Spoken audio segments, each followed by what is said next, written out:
to fade. The Major Series and Late Apex Apparel proudly bring you the 2018 Classic Daytona 2.4, an endurance race from the ages, for the ages. Coming to you live, iRacing Live, on February 4th, 2018.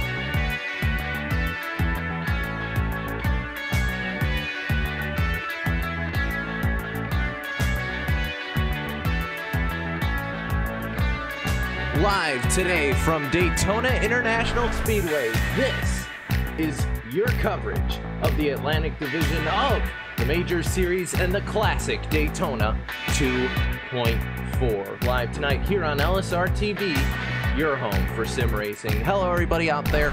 My name is Cisco Scaramouche. Along with me here is going to be Kelly Dahl and Gary Weaver as Majors makes their triumphant return to LSRTV, and we bring you the third race of today, but plenty of racing already in the books and plenty of racing about to get started. And Kelly, we're back to 1989 here. Two of these fantastic cars that ran in the IMSA series way back when, the Nissan GXP and the Audi GTO. Both of these cars are fantastic. Were added to the sim in late 2016, are now getting ready to tackle Daytona on the road course. Yeah, these are a couple of amazing cars. As you mentioned, that Audi just has such an amazing sound in that turbo, and the Nissan GTP is unbelievably fast around this track. The fastest time we've seen in practice so far is 1 minute and 33 seconds. So just the amount of speed those cars can carry throughout the corners is amazing, and that's really going to be one of the main problems for this multi-class race. Is those cars are so much faster around the corners than the Audi. So that's really something that everyone's going to have to try to cooperate and deal with as they try to make their way through the field over this long race. Yeah, they are. And Gary, the name 2.4 hours, that's our time. We're not going by laps today, so about 2.5 or so hours, 144 minutes these drivers are going to be taking to the track. No driver swaps. Everybody's in it for the long haul. And of course, this was the old endurance format on iRacing before we got the implement of 24-hour cycles. So it's going to be a case where these guys in it for a longer race, though I wouldn't call it a complete endurance race. Yeah, just a shorter distance than the usual 24 hours, of course. I'd say by about, well, 2.5 hour difference, obviously. But 2 hours, 24 minutes is the time for this race today. And it's going to be pretty interesting to see how both of these cars handle and how potential lap traffic is going to be a factor in this race as well. Yeah, absolutely, and you'll be able to keep track of the classes based on the number boxes up top. And as we get ready to head ourselves over to the starting grid, we're going to do so, and we're going to see both classes start. And Nissan should be in the lead class, and here we go. Everybody looks to be lining up behind the rough RT12R pace car, and that'll give us the opportunity to run you through your LSRTV starting grid. Steven Driscoll's got the 941 on pole. To his outside is going to be the 261 of German Alfandador. We'll figure that out eventually. Sorry. Eric Schmidt going to start third. Fourth going to go to Tom Stanley. Fifth place going to go to Ashley Howell. Mike Kelly's going to start sixth. Seventh to John Keefe. Eighth going to go to Emily Carpentier. You want me to jump in on that one? Yeah, I was going to say, could you French Canadian that, please? Emile Carpentier. Thank you very much. I'll have to rely to your pronunciations for that one. Paul R. Lewis is going to start 9th, and 10th going to go to Joshua Kanata. 11th, we see that 35 of Rory Collins. Jason Wallet will be starting in 12th. 13th goes that 37 of Terry Wellman. Lonnie Finch rolls off 14th, and 15th, our last prototype on the grid, will be the 21 of Terry Halleck. Starting on pole for the Audis will be the 901 of Russell Cleason. Josh Nowak will be rolling off in 17th overall in that second place. 18th overall will be David A. Wilson. Brandon Whitworth rolling off 19th overall, and 20th overall will be Andy Banfield. Yeah, then you got 21st going to be Carl Burke, 22nd Riley Thompson, 23rd going to go to Jess Coleman, 24th to Lee Allen, 25th to Stephen Vong. Thomas Peterston going to start 26th, 27th to Ross Banfield, 28th to Jose Wilcox, 29th to Oliver Mandrish, Ronnie Osmer's 30th, then you got Danny Resser, Mike Golightly, Rick Scott, and Randy Ludwig, as well as Edward Taransi rounds out your 35 car field. Well, I know we're going to have to work on pronunciation here a little bit, but this track very familiar to a lot of us because, well, we just had a very, very long endurance race here not that long ago, and as the cars come through, looks like out of the banking, get set to, that's point standings, that's not going to help us. How about that? That's our track facts here. Of course, 12 turns here at the historic Daytona International Speedway. But we thank you for joining us here on LSRTV. The green flag's in the air. Let's get road racing for 2.4 hours. And that will be Steven Driscoll going to be carrying the field through turn 1, getting a great start. And look at that inside line, trying to see if they can sneak up on that inside. Looks like Eric Smith trying to get underneath German Alfendor, but he can't quite get it. Gets that door slammed right on his face and not able to make that move into big third. wreck already in your Audi field. The 7-Eleven is gone around. That's going to be... more contact in the back, 23 and 77 also. Yeah, they all stacked up going into turn number 1, and danger zone already, as it looks like we'll get the LSRTV replay for you on that one, but it was the 7-Eleven got all sorts of out of shape when they came to the green flag. I was keeping an eye because they started not that far behind everybody. That was your car in second place of Josh Nowak, and it looked like, Kelly, just the fact, almost signed kind of the same incident we saw in the Daytona 24, where it just got very loose going into turn number 1 and ended up sideways, and it all went wrong. Yeah, just got loose. Ended up getting that nose into those tires that split the pit wall there. It doesn't look like too many drivers actually got into each other there, so I think everyone's going to be okay in terms of damage, but it is a long race, so any little bit of damage can hurt you, especially early on in this race, and really you have to watch out for that front end. You can damage up those air intakes and end up having to deal with heat trouble for the rest of the night. Yeah, and now as we get set and we're able to bring in all the live timing and everything, we do encourage you to keep an eye on that. Of course, the orange cars are going to be your Audi class, and your blue are going to be your Nissan. And right now, out in front is Steven Driscoll by a landslide right now. He's got a huge gap over what is a battle for second right now. Tom Stanley just got around German Alfendor, and Alfendor going to fall back to third, and he'll have to get single file here. He's got Eric Smith right behind him as well here, Gary.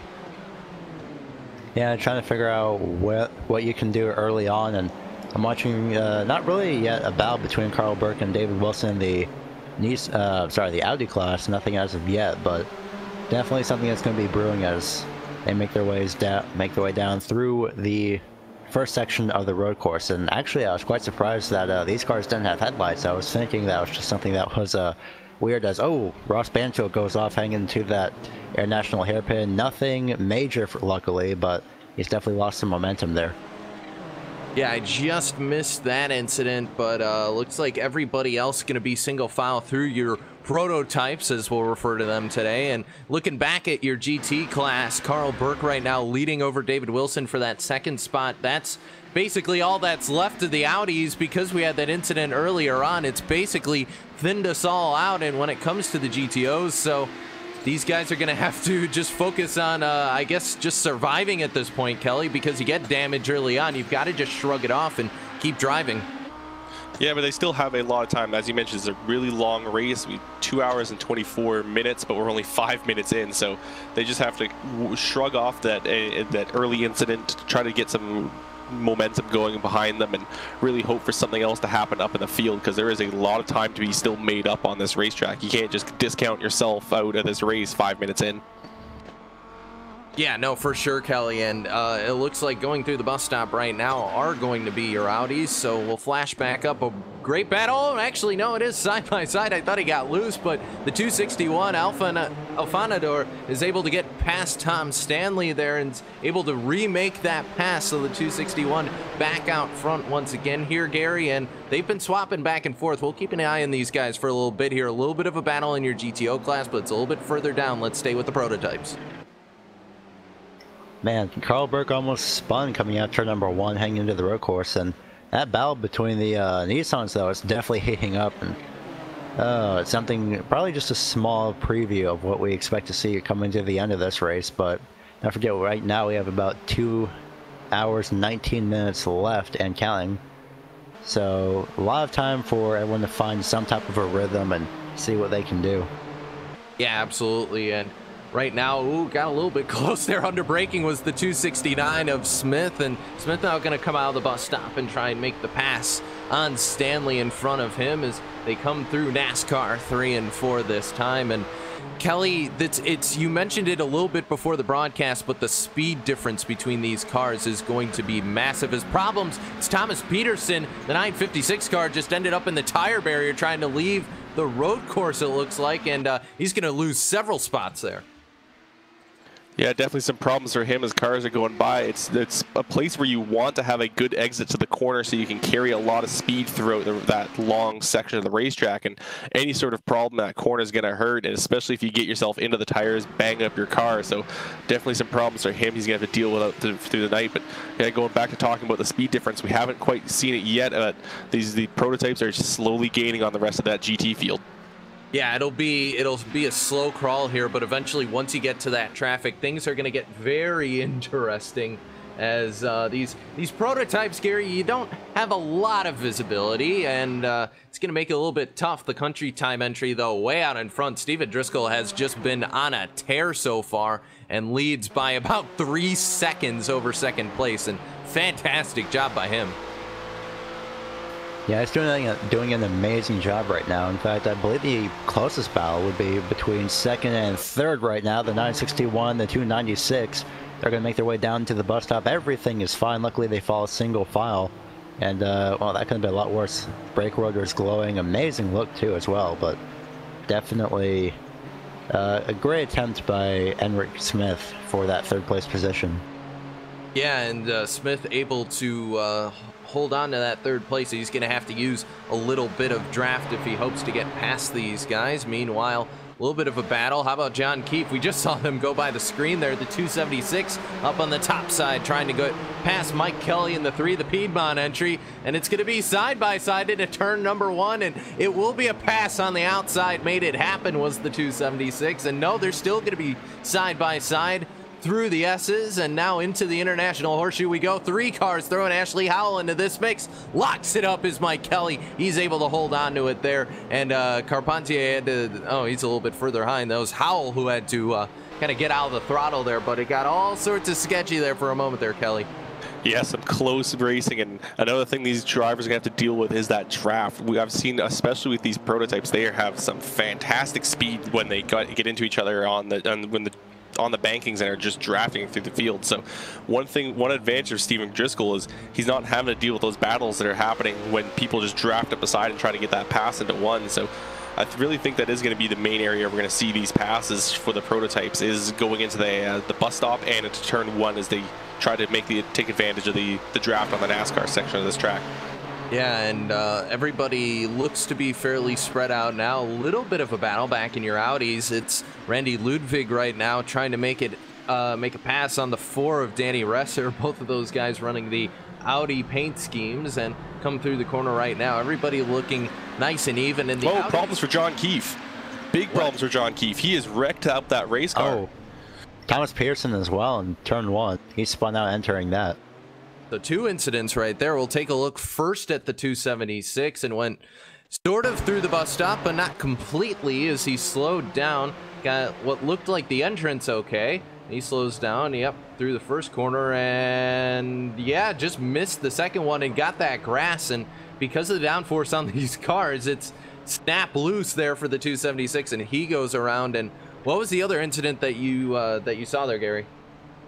956, Thomas Pearson in the Audi. He spun out entering turn 1. Just looks like a loss of grip, nothing major. Maybe downshifted a little bit early, but luckily he does manage to keep it off the wall, I believe. Yes, he does. Barely noses it in, but luckily he does manage to get that back going, and luckily he doesn't collect anybody else.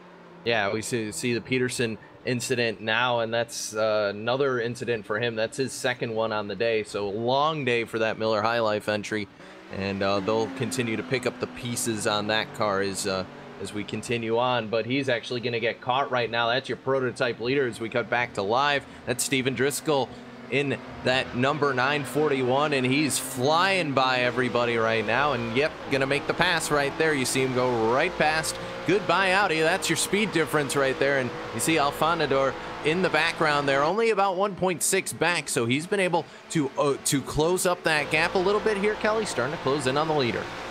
Yeah, now just going to use that draft of the Audi to help him out as much as he can. And look at this slingshot move over here, and you'll see that gap just open up between the Audi and the Nissan as they go through turn 1, and you can really let that Nissan use its downforce advantages. Nearly that entire car is just dedicated to producing downforce and producing grip, and now we'll just start to close up that gap just a little bit as they're both going to be through that international hairpin. As he was over 3 seconds back on that last lap, and now down to 1.3 at the line this time around. So Alfanador really pushing that car hard, trying to get himself just within distance of Steven Driscoll to maybe use that draft next time they enter the high banks. Yeah, a little bit of a battle. Meanwhile, for third in your Audis right now, it's Carl Burke trying to track down. It's a couple cars in a train here. It's Burke, Banfield, and Wilson all together within about a second or so of each other, and they're going to head into NASCAR 3 and 4. And while it's not the same sort of effect that the draft has on these cars, it's still an effect here, Gary, and you see the 6 starting to close in. Look at the speed difference. He's going to try and make the overpass here as they head into the tri-oval.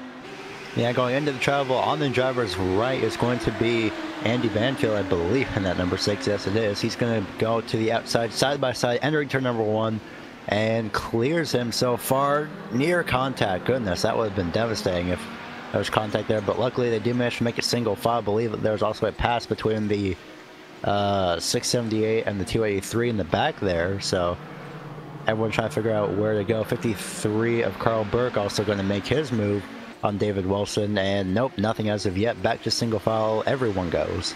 Yeah, Burke gonna drop in behind everybody now, so he'll have to stay in that 4th spot in class. Your leader right now on Audis right now is Russell Clayson, and he's just leaving the road course now. Banfield and crew just heading up to that same corner now, so Clayson has a decent lead over the rest of your Audis right now, so keep an eye on that 901. He's gonna be keep an eye on that ticker there. We'll see if something happens to him. But the gap started to open up between your 2 prototype leaders, so we're going to flash up to about a 1/6 or so gap between Eric Smith and Tom Stanley. And Stanley closing in now. That lap traffic helping out. It's actually going to trap the 296. And hello, Ashley. Hello, Tom Stanley. He's going to try and make the move as they head out of the road course now in a perfect position, Kelly, to make the pass.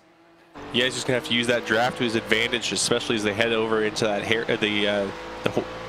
the bus stop there. Sorry, I'm pretty sure that's gonna be where he's gonna attempt to make that move, unless somehow Eric Smith can shut that door. But look at the draft now coming to effect. He's gonna try to shade to the outside as Eric just cuts over now to just trying to see if he could wait to the last moment. So there was a little bit less draft for Stanley to use at the moment. And now Stanley's not getting that great run through that bus stop, losing a bit of ground, and that may take away his chance to make the move into 1. It may, and we'll have to see. They come through 3 and 4 now and closing up, but just not able to get quite there yet. Yeah, here comes the overspeed, though. A lot of it's coming out of turn number 4, but it's still not going to be enough. And unless he leaves him a big gap here, it's not much is going to change there. Yep, nope.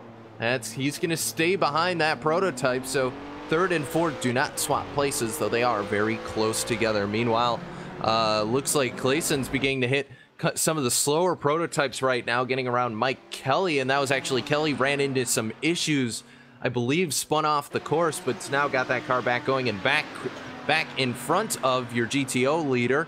And as far as that train of cars, yep, it's still there in the Audi class. You got a bunch of them right behind David A. Wilson. You got at least 3 cars in your picture there, plus maybe a couple more just kind of trailing to the rear of this group. You got Banfield, Burke, and Coleman all right there. This is practically like a busy highway, except there's no lanes. And the way there is, and you can see Enric Smith, and then there's Tom Stanley also flashing their headlights going through, and I bet that's something of the Audi switch that they had. But nonetheless, they do make their way by lap traffic side by side, maybe.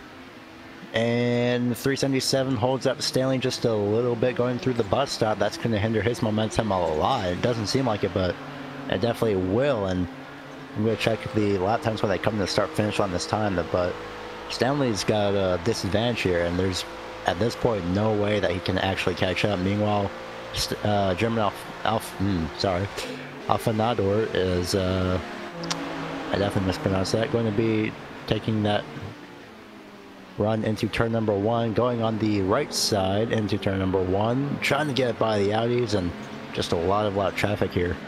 And a familiar paint scheme for me, I'm seeing on that Audi in front of them, that's Wilcox, and that I believe is a Rookie Racing Team car. I'll have to trying to see if I can see the decals on it, or iRacing paints. Okay, so very similar to their brands, but not the case, as Smith now able to get past that Audi. And you see, especially kind of on these flat corners, you see just the difference between the tech in both of these cars, Kelly. You see the prototypes are able to brake so much later and get through the corner so much better than the Audis. The Audis,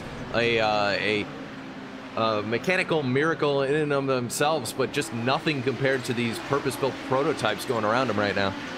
Those prototypes, as I mentioned, are just designed to produce downforce. They have massive wings on the rear end, and the front end is just made to keep that whole thing planted.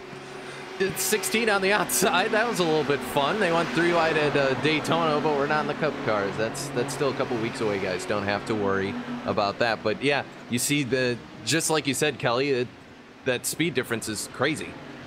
Yeah, that's something they are going to have to put up with. But going back up to the front of our prototype field, Eric Smith getting a huge run out of the bus stop, and now coming off NASCAR 4, trying to draft German Alfanador, trying to see if he can make a move into turn 1 and try to take away that second position from German, and maybe start to chase down that 941 of Steven Driscoll. They're both going to try to take the same line through that first turn. There's no GTOs in their way this time to mess up the battle, and this is something that's been going on for the last couple laps. Eric's just been kind of chasing him down, but those GTOs are beginning in the way, and now they're starting to catch up to that big group, almost like a peloton in in bicycle racing, as there's just a huge group of Audis all bunched up going through the road course right now.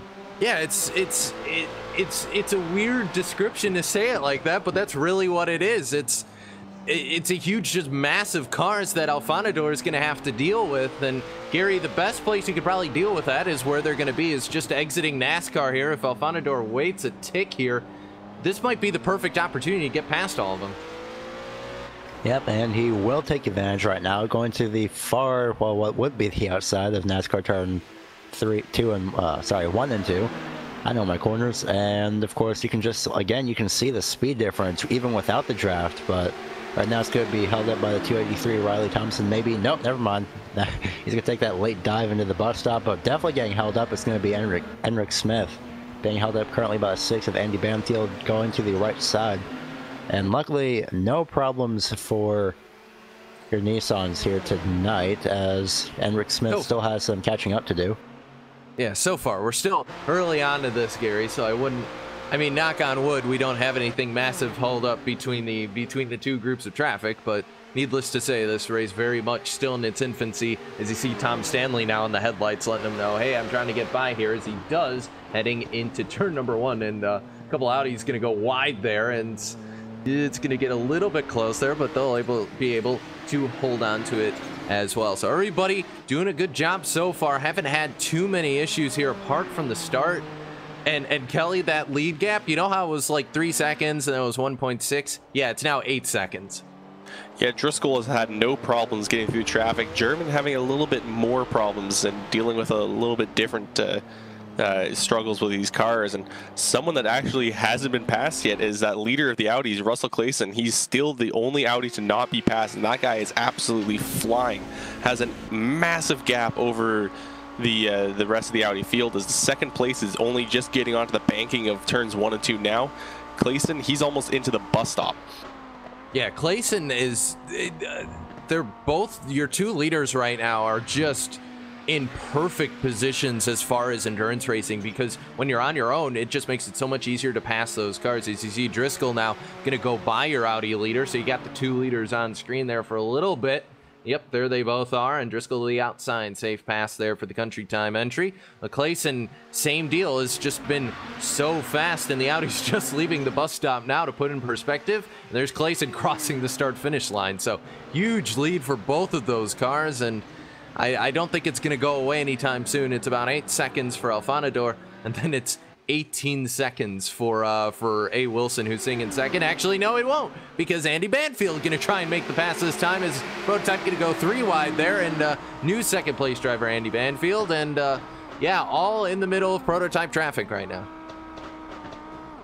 Definitely interesting, as yeah, prototype traffic coming through slowly and attempting to make its way through as carefully as possible, but as quickly as possible.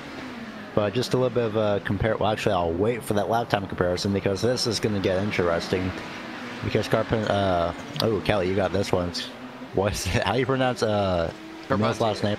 Carpentier. Thank you. That's what it was. Yeah, Carpentier is getting held up a little bit right now. He's got 3 more Audis in front of him, so he can't really do anything about it right now until he gets to the NASCAR circuit. That's pretty much the only ideal place to actually get a clean, safe pass, is the NASCAR circuit, as I believe we actually have a spin in the back. No, we don't. Never mind. That was just headlights, I was saying. But of course, Carpentier going to make his way by right now. And comparing lap times, like you said, Cisco, Russell Clayson, his last lap time was 1:42.560 compared to Andy Banfield's 1:43.572. So basically just the entire second is Russell Clayson. Well, not a second. No, actually a second faster. Never mind. Yes, and part of that's just because Banfield's been caught up in traffic and hasn't been able to basically hot lap like what Clayson has been able to, but definitely showing a lot of pace right now is that 901 as he heads into turn number 1 this time. Meanwhile, Driscoll in your infield right now, continuing to catch lap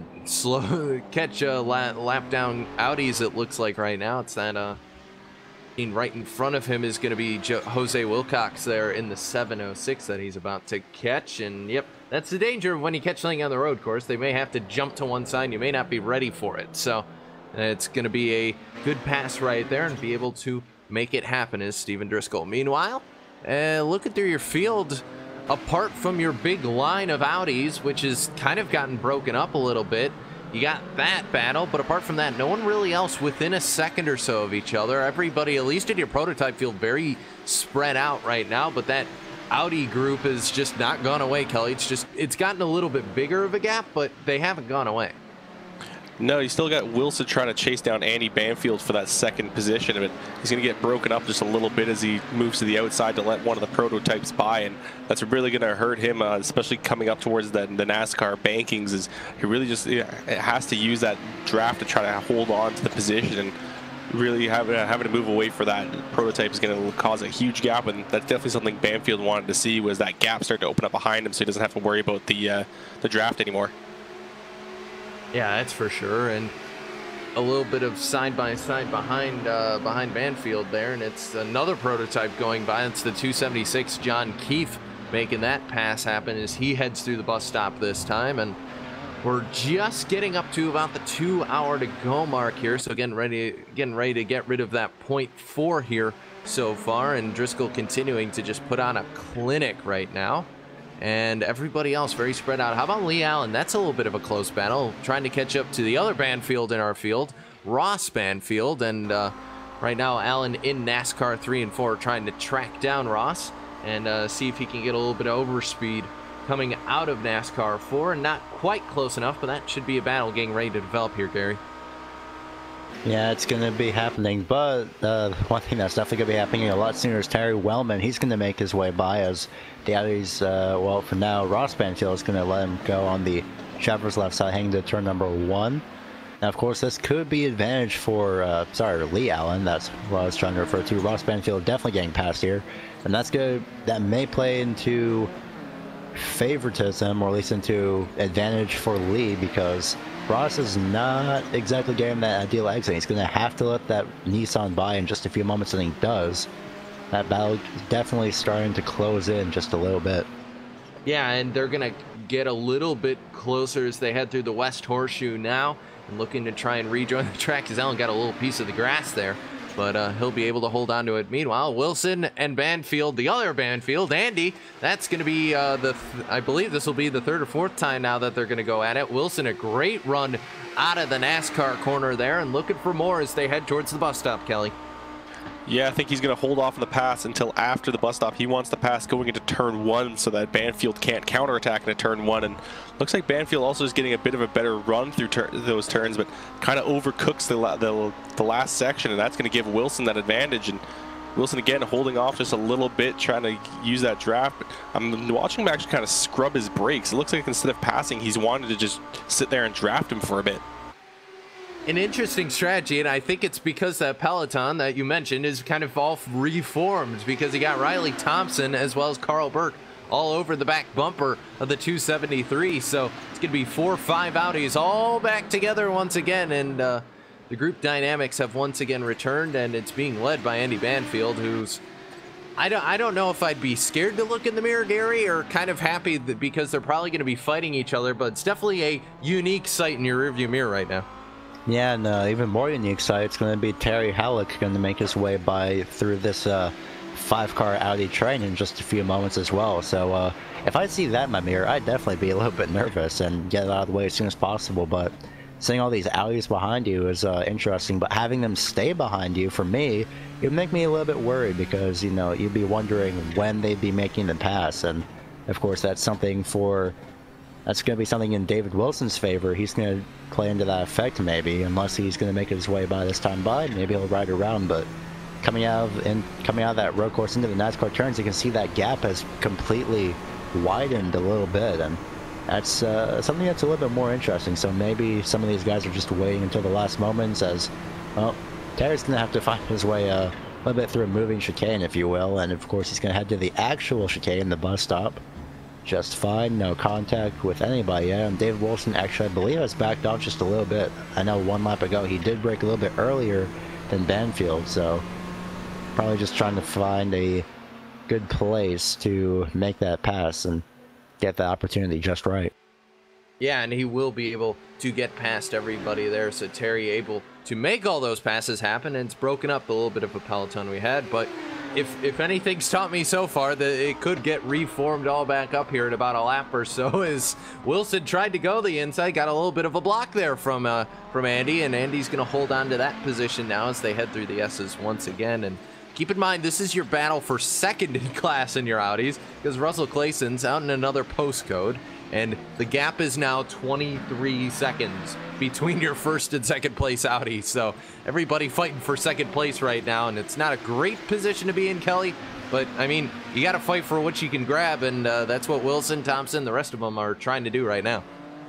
Yeah, Clayson has completely checked out and has taken off at this point, and as you said, that pack is starting to form up again as Riley Thompson's starting to catch up, and Carl Burke quietly sitting beside him, as well as Jess Coleman. But now they've got Rory Collins catching up to them this time. It seems like every time they get grouped up together, by the time they get onto the banking, another prototype comes along to kind of break them up a little bit, and that pack is just so big that the prototype can't get around all of the cars before that before the first part of the chicane. So that's what really kind of keeps this pack a little bit looser, as we'll see how Rory Collins is going to deal with this. Only able to get around a couple of those GTs before coming up to the bus stop. He's going to have that pack of 3 now that are getting much, much tighter. We'll have to see if Riley Thompson maybe going to think about trying to make a move on Banfield or onto Wilson. And I think that's maybe what's going to break up that battle for second wide open, is Wilson hasn't really been committing to any sort of move here, just quietly staying behind Banfield, that he may be forced to make a move. As look at that draft that Thompson's got. It's almost like a chess game out there, Gary. The way these guys are driving, you're not necessarily thinking about what can I do right now. You're thinking about 3 moves ahead of what should I be doing and what do I need to do to make this happen. So that's, at least from what I'm seeing on track, very, very different driving to what we're accustomed to seeing here on LSR. And this is why I like endurance racing. That's why I call it a lot for RaceBot and other, in other series and such like that, because it's very tactical driving. It's a thinking man's race.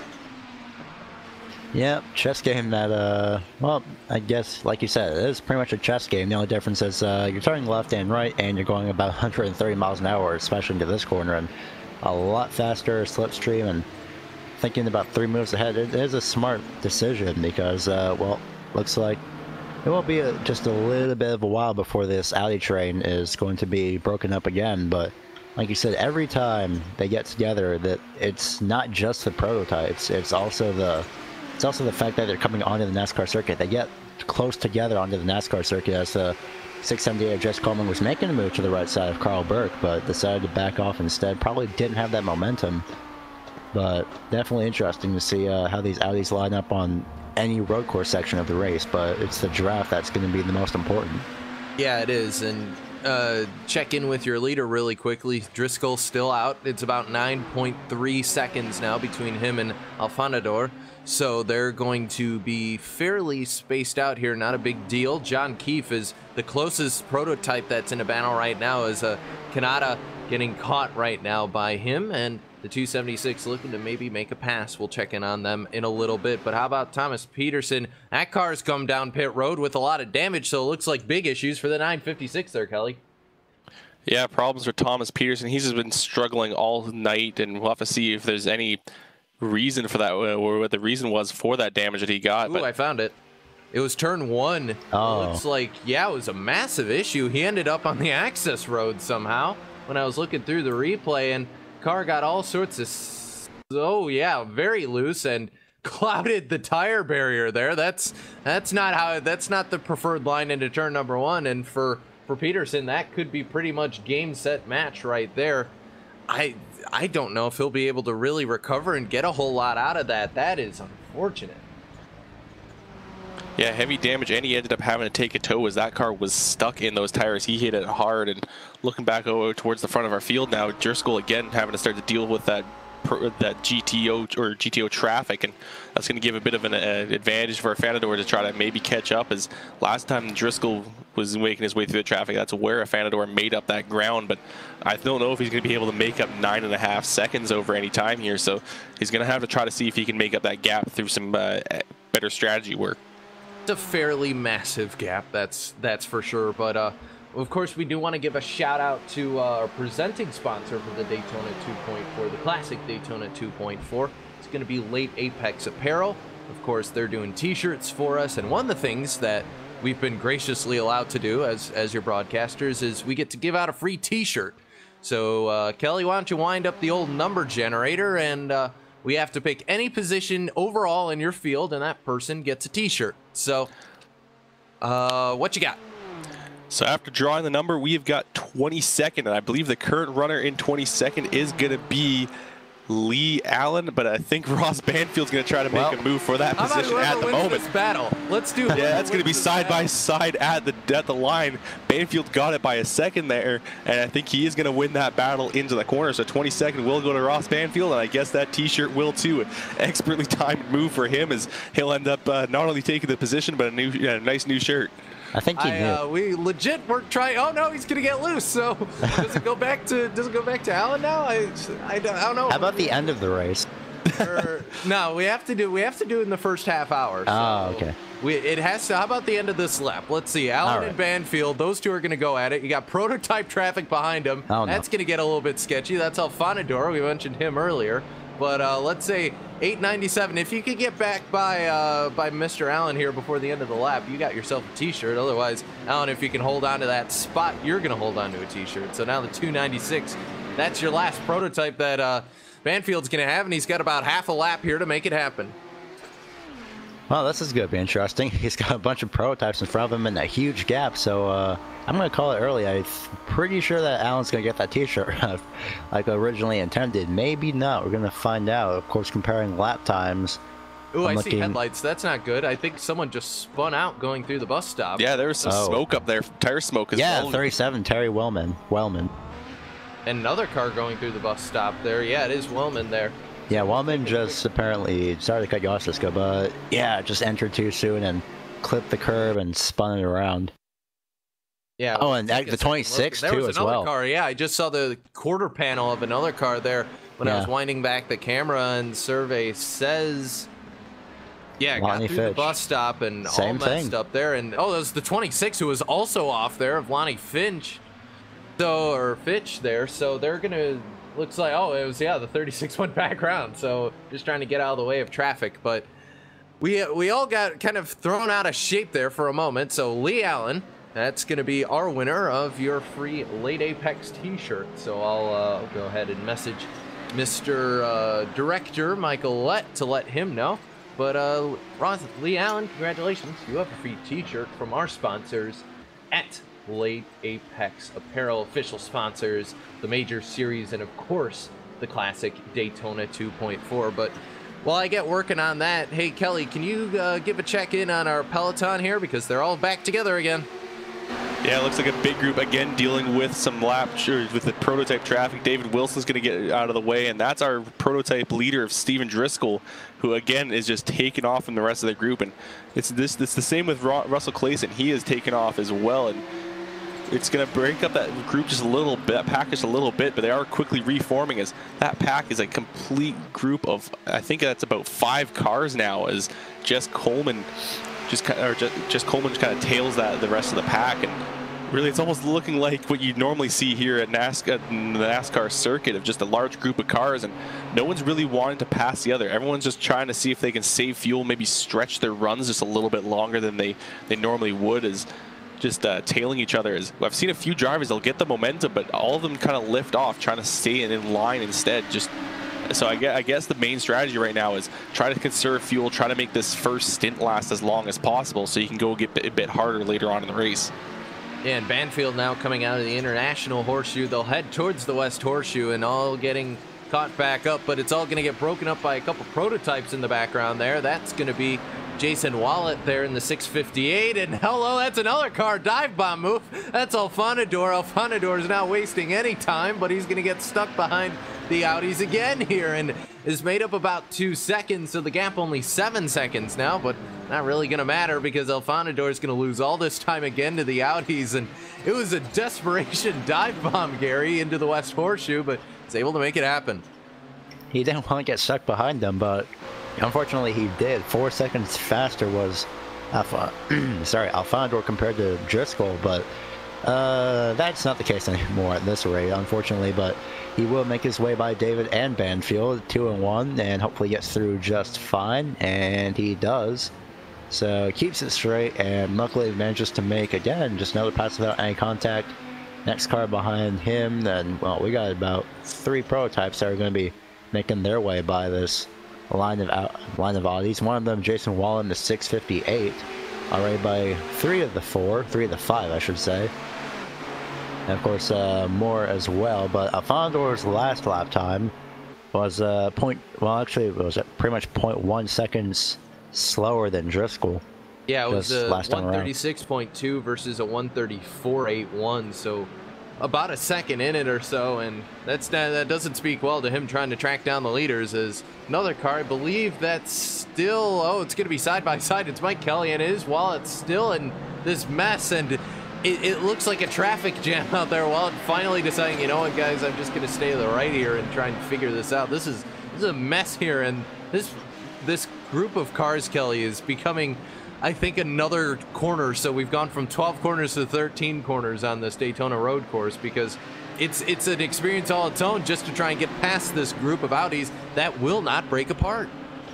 Yeah, normally getting through traffic is a big part of Wallet racing. Problems for Wallet, having to lock up the tires as he just kind of catches one of those Audis and puts himself sideways on that last corner transitioning towards the banking. So again, just a bit of trouble trying to navigate all that traffic. And as I was saying, it's part of multi-class racing, having to deal with traffic, but I don't think anyone was expecting all these Audis to stay packed up like they have been, and creating almost a drafting group, but it's now being broken up just a little bit by these prototypes going by, as Riley Thompson's definitely lost a lot of ground on David Wilson and Andy Banfield, who have lost ground on each other, as Wilson's no longer sitting in that draft anymore.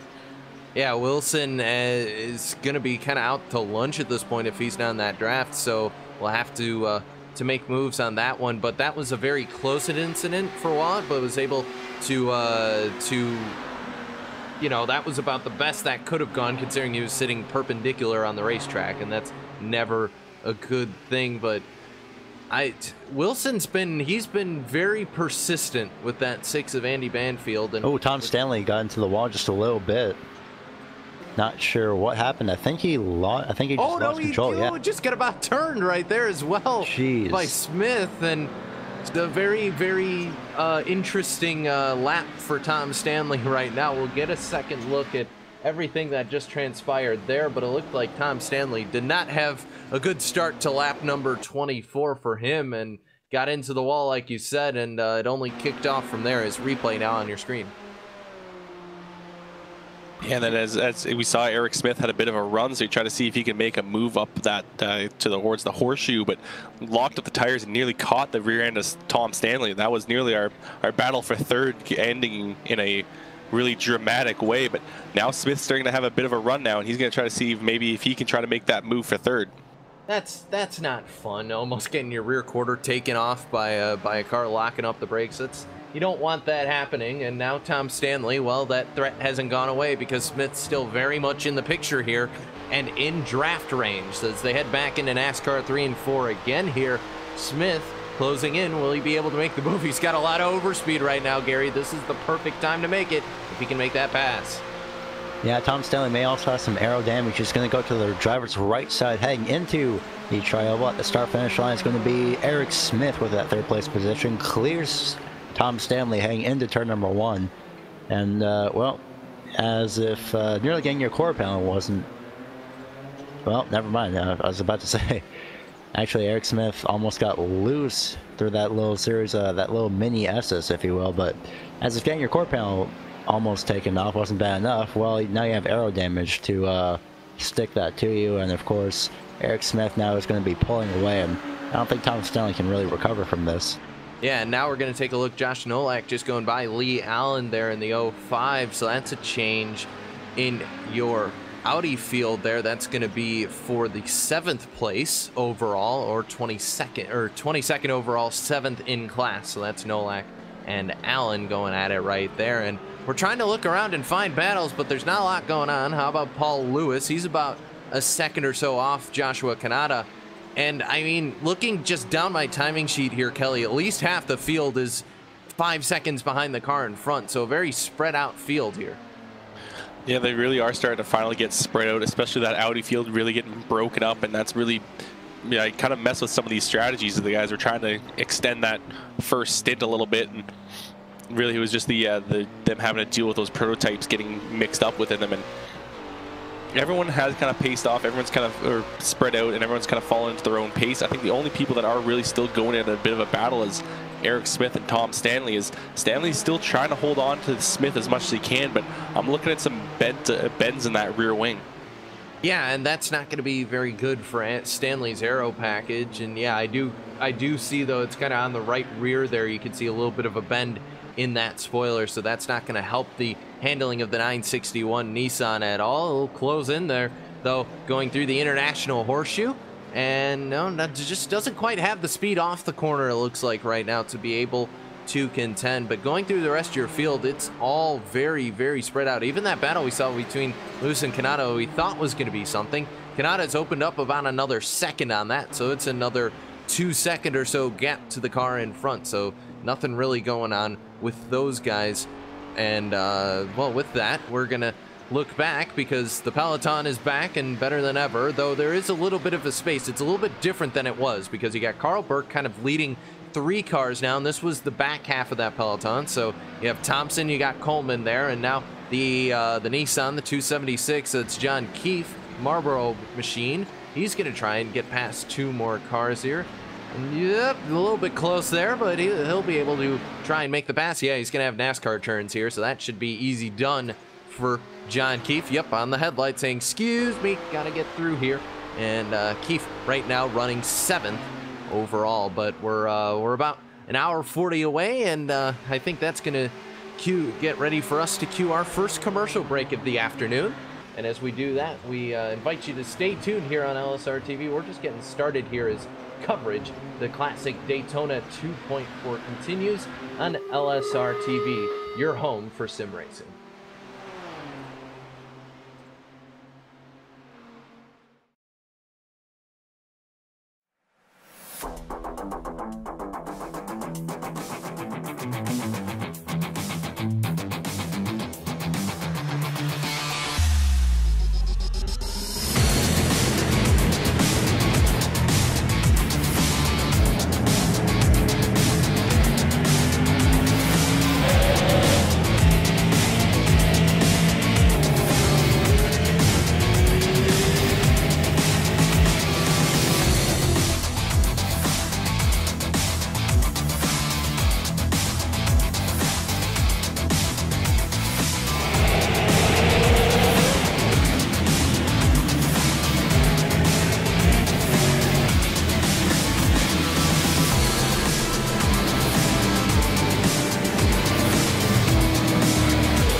I'm driving the number 20 JGR Toyota Xfinity car this weekend.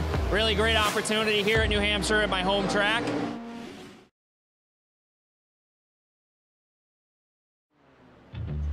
Well, you saw it there at the LSRTV non-stop pit stops on cue for your prototype field. 4 cars in, 5 cars in out of that group, and more on the way as well. You got Driscoll, Alfonador, Smith, Stanley, and Howell all down in their pit boxes, all in a row right there. It makes it kind of easy to see all of them down, and more prototypes heading down. It's Carpentier as well. John Keefe actually going to stay out and stretch a lap, so he's actually going to be your leader as he heads through into turn number 1 right now. But very tight pit window, this is telling me, Kelly, and that means not a lot of margin for error. It looks like Keefe's going to probably try one more lap and then come down pit road as well. Yeah, pit stops are definitely the best area where you can gain time. It's really an easier area where you can gain time because you suddenly don't have to try to find that extra 10th or so on the racetrack. If you come down pits just the right way, you can gain seconds on your lap time. But Steven Driscoll is rolling once more. He's going to try to get himself back around Jason Wallet, who's still just kind of sitting there right in front of him. He's getting on those headlights, and he's not only going to be faster because he's just shown how much speed he's got. He's got those fresh tires now. I think he might have, I'm possibly guessing that he did change tires at the same time. It was quite a long pit stop as well. So he's got a full tank of fuel, maybe some fresh tires underneath him. We'll have to see if Driscoll's got that, what kind of speed he's got to try to chase down Keefe. And maybe Keefe, we'll have to see how good of a pit stop he can have, and maybe he can come out of that, out of the stop in maybe a better position than when he went in. Yeah, and Alfonador, meanwhile, the good thing for him right now is clean track in front, but the bad news is a 14-second gap back up to Steven Driscoll, who is our provisional leader in your prototype class. Of course, John Keefe just only about 7 seconds in front of him. We're waiting on him to make that pit stop here in his Nissan GTP ZX Turbo, and I was able to read it because it's right there on the spoiler.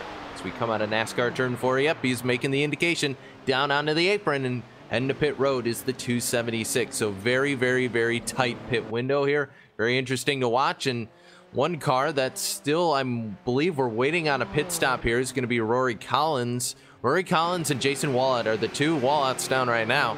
So just waiting on Collins now to make that stop, and then all prototypes will have had service done to them and should make it easy from there on out. And Driscoll, of course, retakes the lead here, and not terribly surprised. Alfonador going past Keefe there, and Keefe could stand to lose a couple spots here. We'll have to see when he leaves pit road. You see the car off the auto jacks, just getting fuel at this point. And based on the timing of this, Kelly, it looks like we could be in the realm where the Audis may have to make one full fuel stop and then maybe a splash and dash to the end.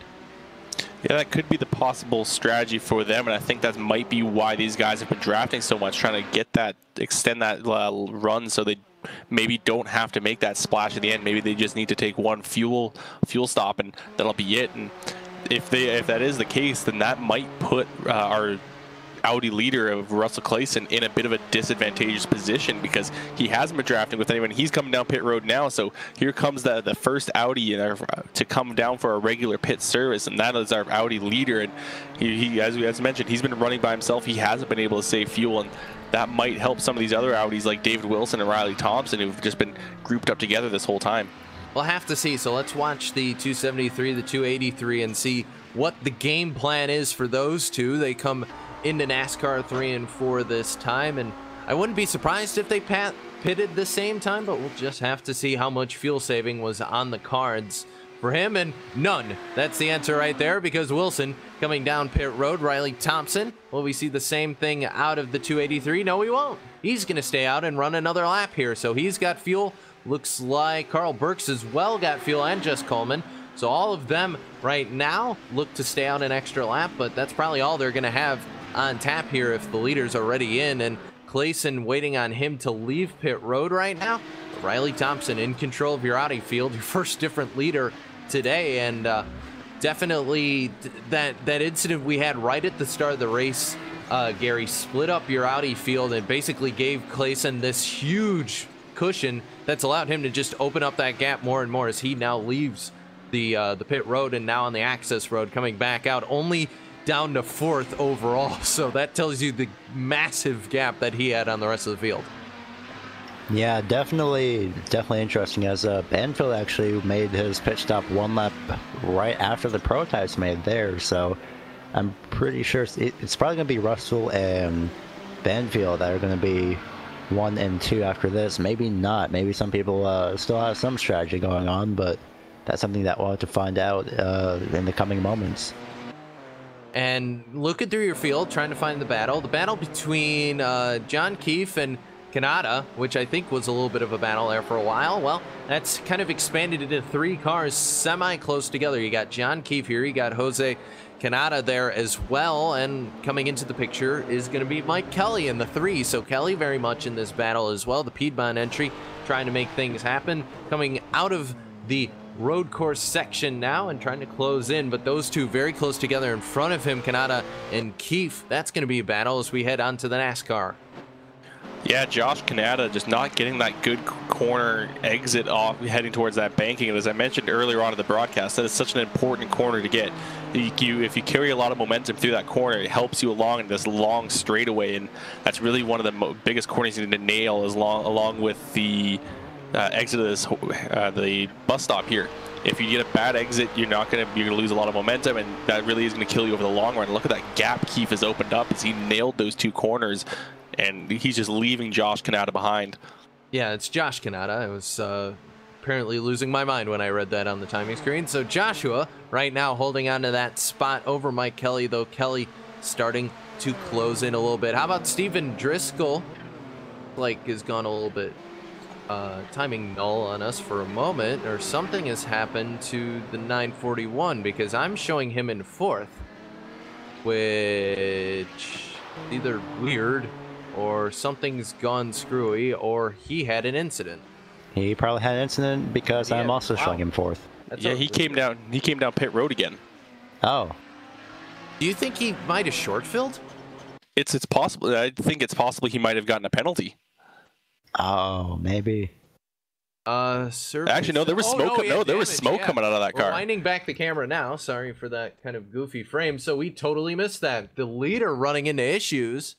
And, well, we've wound back the cameras now so we can figure out what on earth happened.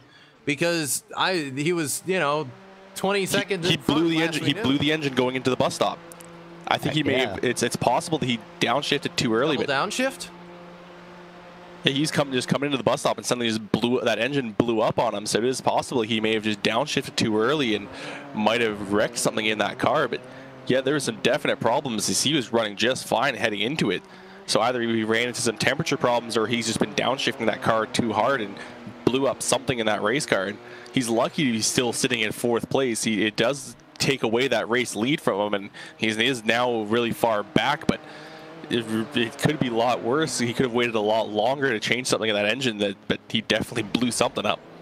That's huge. And also, yeah, a little bit more damage now being shown on his car than when we cut away. Is that, did something else happen to him? Did we miss that while we were looking at the replay? Because his car is suddenly very destroyed on my screen. I'm not seeing it on my end, so okay. I think he is still okay. The replay then. Okay, so we'll cut away from him for a little bit, see if that gets a little bit reset here. And meanwhile, that's moved Driscoll back to 4th, so ignore all the damage on my screen. I think that's just a little bit of an error. That should update hopefully here shortly. But Stanley is now in 3rd, Smith's in 2nd, and Alfanador, for all that driving and desperate driving he was trying to do to make up that time, well, guess what? He's now your leader, and that's the thing with these prototypes, Gary. They're purpose-built race cars, and that means they don't like it very much if you don't shift them correctly. Yeah, I listened to the engine when he shifted. It was shifting normally, so it may have been something prior to that, but nonetheless, Alfanador's got the advantage right now. A lap time comparison between he and Smith. Last time around, a 1 minute 35.267 for Alfanador, and Smith had a 136.3, and then a 1 minute 37.8 for Stanley. So, but just going to cut you off here. Jess Coleman is now finally coming down to the pits. I think that was one of our last Audis to pit. Jess Coleman really stretched it out. Jess Coleman also spinning the wheels on the auto jack, so ready to go is that driver. And that's a very interesting screen that we had up there for a moment, but now Clayson gonna retake over your lead. And meanwhile, where's David Wilson? David Wilson's heading through the bus stop right now, so Clayson's already— problem for Clayson's. What I just caught that. That was the 26, so and Lonnie Fitch again for your leaders. Lonnie Fitch had spun out coming out of turn number 1, got the inside wall, and nowhere to go was Russell Clayson. Yeah, that has obliterated that 26 car. The front end is completely gone off of it, and that's going to see maybe a little bit of damage to that. Yeah, definitely some damage to the front end of that 901 Audi, and that may cause some problems later on, because it may just be a light bump, but you don't know what he's done to the internals there. Could have maybe damaged something underneath, and that could really, he might have broken one of those air intakes, and that would be extremely vital if he breaks one of the air intakes, or breaks off a radiator. It may not be shown on the sim, but it's definitely something that is modeled. If you damage that front end too much, you're going to have temperature problems. So that's something that 901's going to have to keep an eye on. Maybe scan over his gauges the next few laps, and if those temps start rising, he might have to come down to pit early. Well, I would scan over his gauges for him, but we can't really see that. So we'll have to see this time coming through the bus stop, and Clayson still has a 30-second gap over the rest of your field, so I'd have to think he's probably going to bring that car down. You may as well just take the L, come get repairs if you're Russell Clayson, because it's not— I don't think it's worth sitting out there in what could very well be a ticking time bomb here, Kelly.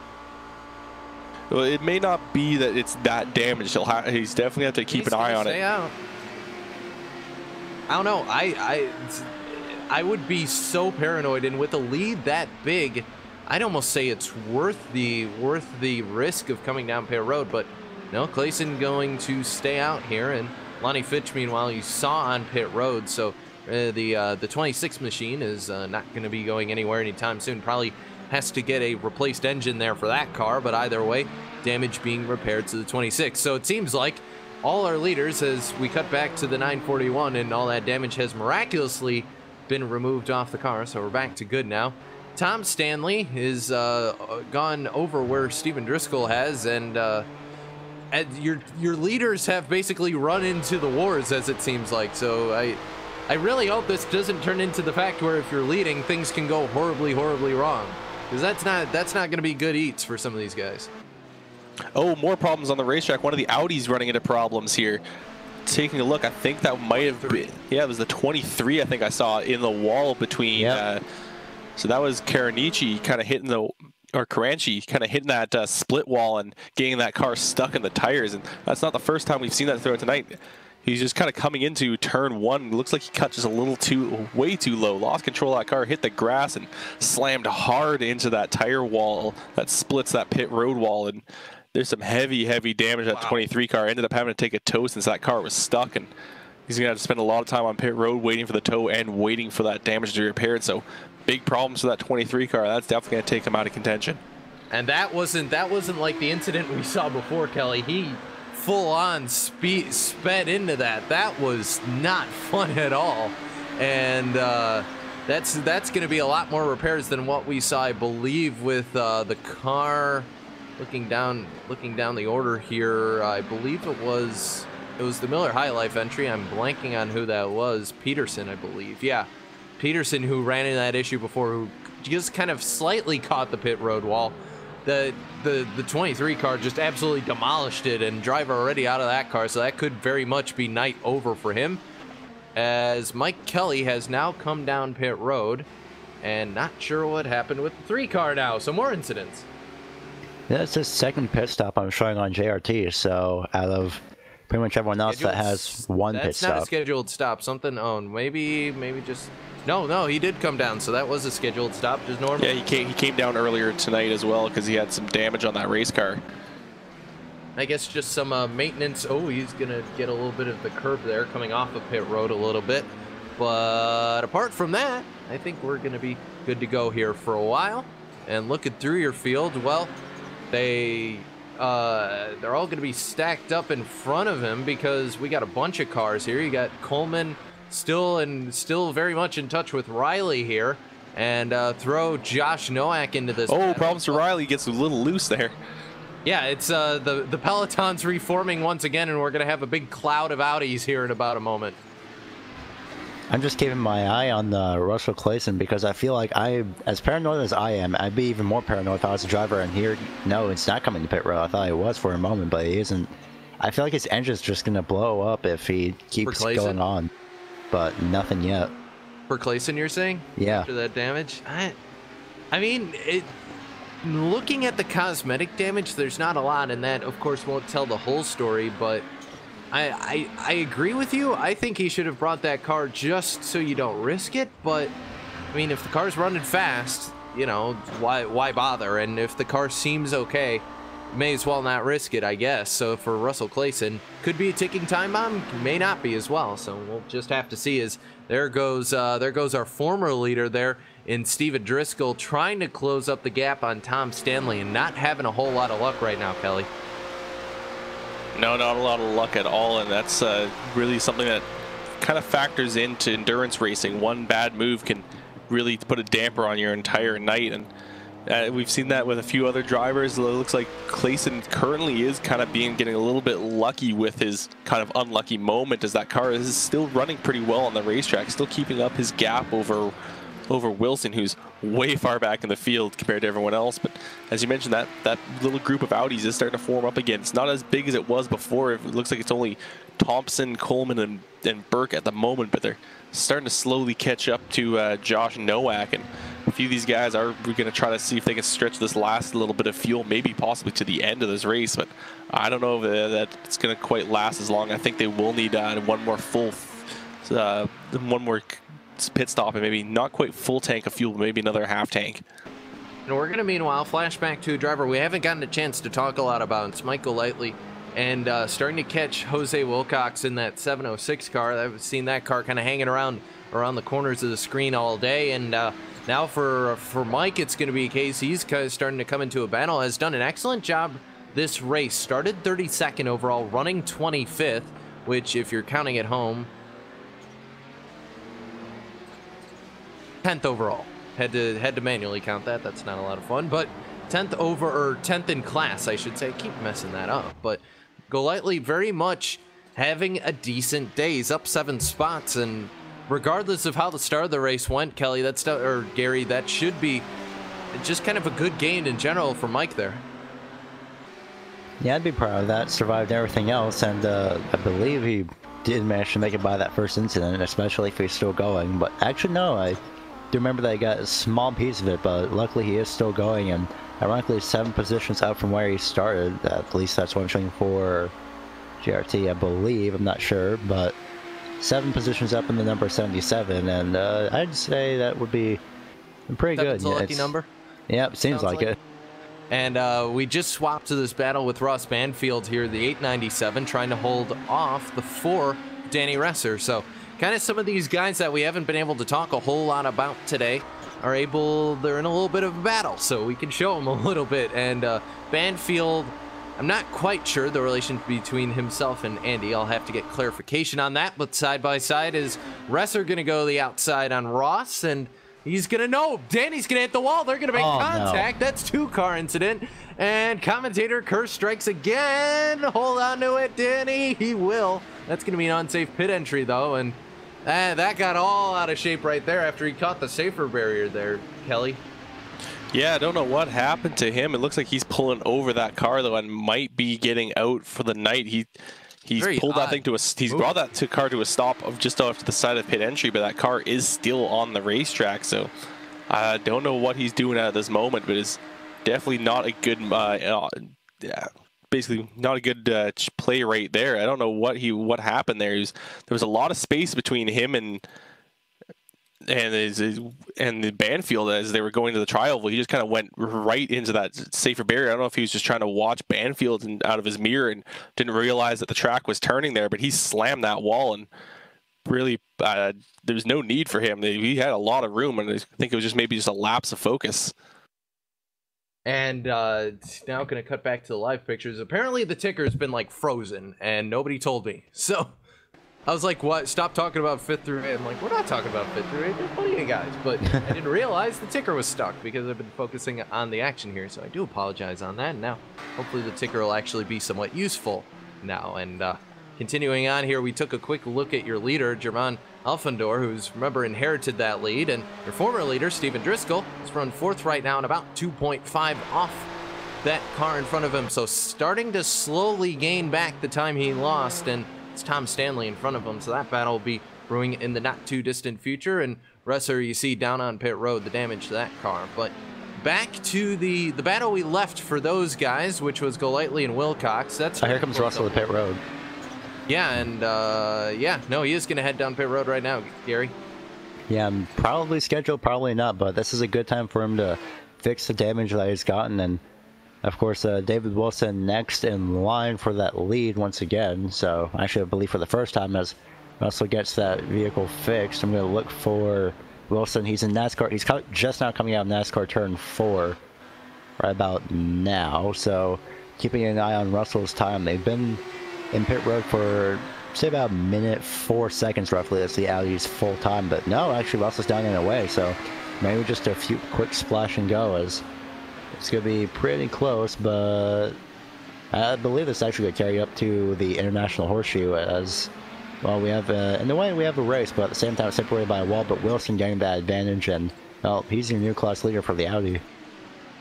Yeah, and Wilson able to hold on to that. But I'm curious to see, this could have been a strategy stop to where Russell can make it to the end here, Kelly. If you get the calculator out, we might be able to figure something out with that. But Clayson, regardless of whether it was on strategy or not, he's right behind Wilson and has a distinct advantage over him in terms of fuel now. So this is looking very good right now for the 901, as it looked like he got most of that damage repaired.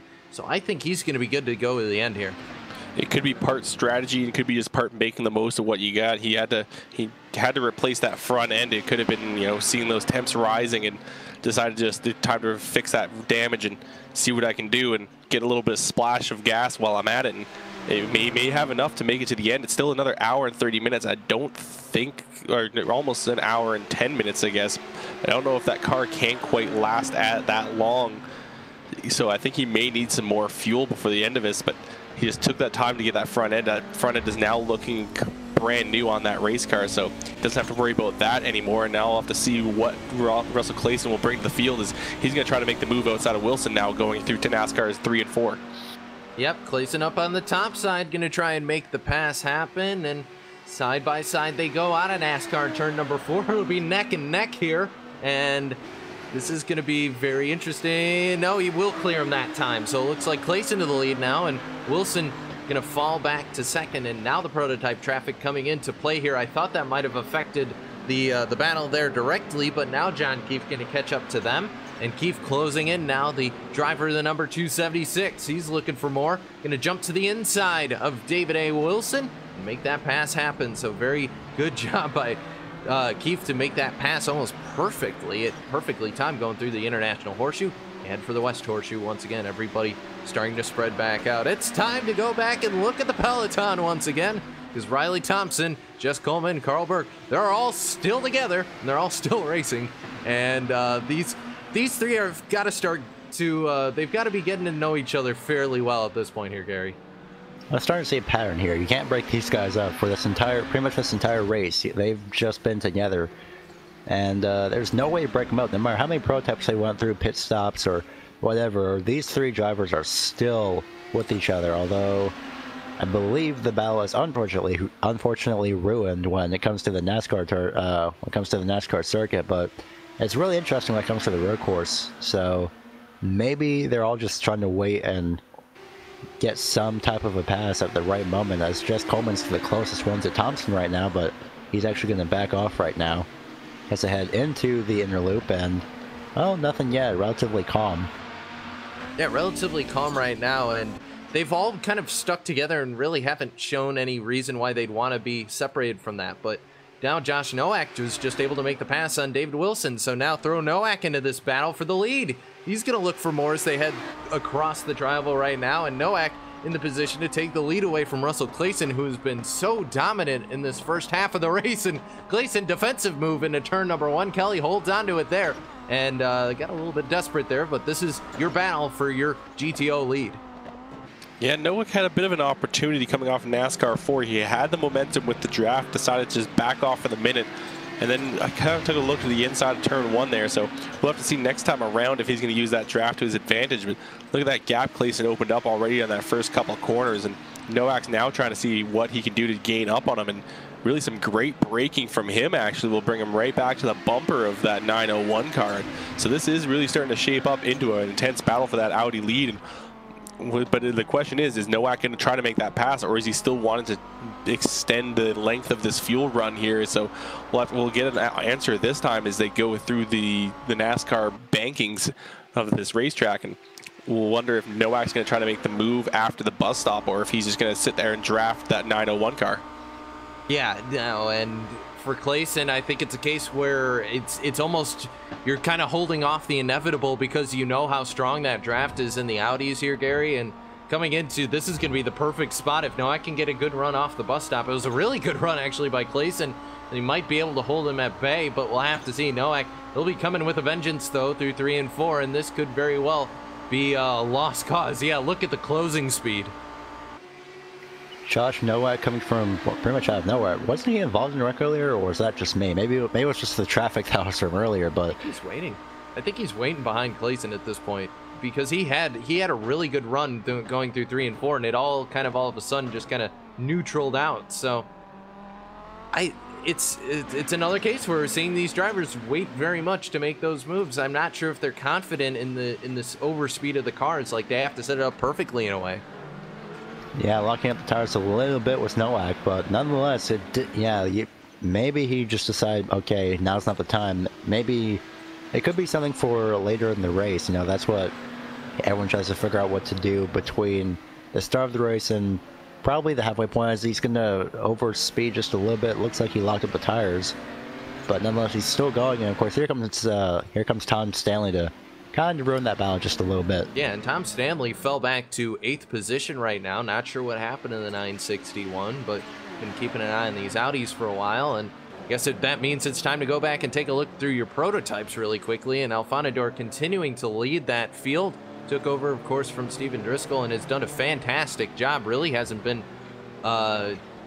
threatened at all. You got Smith in second, who's only about 8.5 or so behind him is Driscoll. But apart from that, Smith has done it's very spaced out right now. It's allowed these guys to just put down time trial laps and do an excellent job out there. You got Driscoll in third, already very well documented. Ashley Howells running in that 4th spot right now in your prototype field, and Carpentier running in 5th, having to deal with some Audi traffic right now. But your prototype field continues to be very spread out, and has been, as Stanley, actually it's John Keefe, has come down pit road, so maybe pit stops on the docket. And yeah, Stanley looks like he did come down pit road at some point, so I think he got some damage repair. Actually, I think I remember him coming down pit road.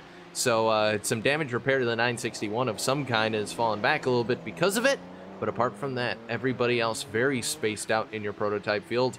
I mean, your smallest gap, looking at this, looking at what timing's telling me, is 4 seconds between Jason Wallet and Terry Halleck, the 21 and the 658, and that's for 12th and 13th in class. So. Oh, Afanador spins. Afanador spun it through the S's in that first section of the racetrack. So there's some definite problems for your race leader, and that's going to allow, I think, Eric Smith to possibly catch up and go by him. Actually, no, Afanador is going to get that thing pointed in the right direction, but big problems for the race leader.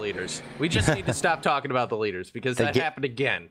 The gap just closed from about 15, 14 seconds to 2 seconds in just that small moment. I was looking at JRT when that happened, and I was thinking, oh, well, Smith is really far back. And next thing you know, it jumps from 14 seconds to 2. So, oh my goodness. That was just what looked like the torque from the car just spun it out going through the S's, and all of a sudden, your lead battle for overall and for prototype has closed up dramatically, because now you got Smith within visual sight now of your race leader, and Driscoll's not all that far behind these guys either. So this has brought both of them right into the fight for the lead here. So first off, we gotta apologize for the commentator's curse that hit once again. That's the second time that's happened today, and now at this point, if you're Smith, that makes your job a whole lot more different than it was, Kelly, because before I think it was more worry about the car closing behind. Now you can go after that leader. Yeah, you can start to try to catch up to him and chase him down. As it's definitely some problems for Afanador, and not something he was wanting to have happen at this point in the race. He had a great gap over Eric Smith. Last time they were at the line, it was 14 seconds, 14.6 actually. This time now it's 1.3. As Smith's definitely within breathing room of that race lead, and now he's actually getting stuck up behind one of these Audis, and that's definitely not something he wants to see at this moment. Is he's now struggling to get past that Audi, and that Audi was Jose Wilcox in that 706, and just kind of held him up just a little bit there, and that's going to be a bit more of an advantage towards Afanador, and actually help Driscoll a little bit, who's getting through some lap traffic of his own. Yeah, and we'll flash back to the Audis now, because it's kind of become well, it was status quo, and of course I had to say something, because now side by side, no, it won't. Wilson going to drop in behind Nowak here. This is a very peculiar battle, because all of these guys very close to the leader, but not really in the mood to pass him. So it's a very peculiar thing, but it's either fuel saving. I would assume it's fuel saving, but just a very, very odd dynamic for your top three in GTOs. And then you got Carl Burke, who's 14 seconds off of them. You got your second peloton with Thompson and Coleman, who are continuing to just kind of hang around each other. So two groups of your Audi cars, and not really doing a whole lot off of that. So yep, they're just kind of chilling right now for first, second, and third, and then fourth, fifth, and sixth. So that's what's going on there right now. Prototype lead. Hello, Eric Smith. He's going to try and make it happen off of turn number 4 that time. Side by side they go, and lots of lap traffic in front of it. Here we go. Oh, this is not ending well at all. Eric flashing his headlights more. Oh my goodness, this is bound to be interesting, and they're going to go single file, thankfully, and going way wide. Good sportsmanship, Jess Coleman, the 678. So Jess Coleman does not want anything to do with that battle, and that would be me as well, as everyone 283 Riley Thompson is getting past, and of course Carl Burke is pretty much just a few seconds back with these prototype leaders, and they're going to make their way by, and Carl Burke is going to...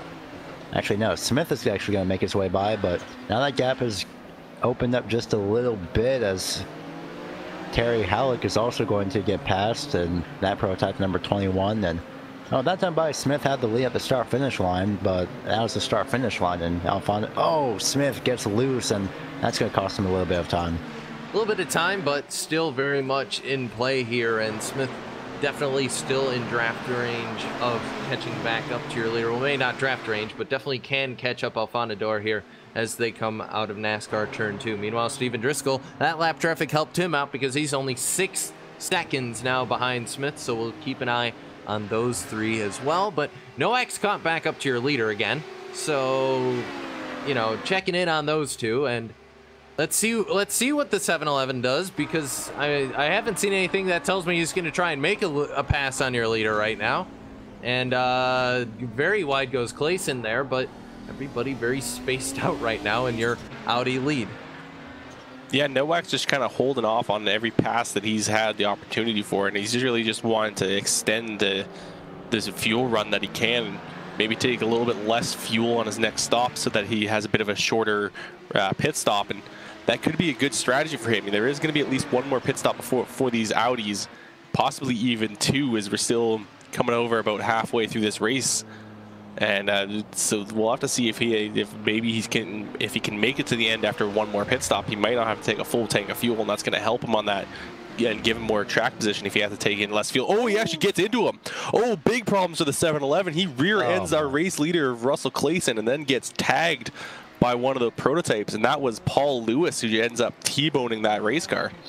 Well, that is not a lot of fun, and we're going to take a second look at this on your replay, and it all got out of hand coming out of the West Horseshoe. We've seen Nowak pretty committed to just following Clayson here, but that's not exactly what I think he wanted to do. You see, just kind of coming into the exit here, and just the 7-Eleven, I think, just misjudged it a little bit, and nowhere for that was Paul Lewis in that bright yellow prototype to go, and Lewis gets collected in that. That's not terribly great for him.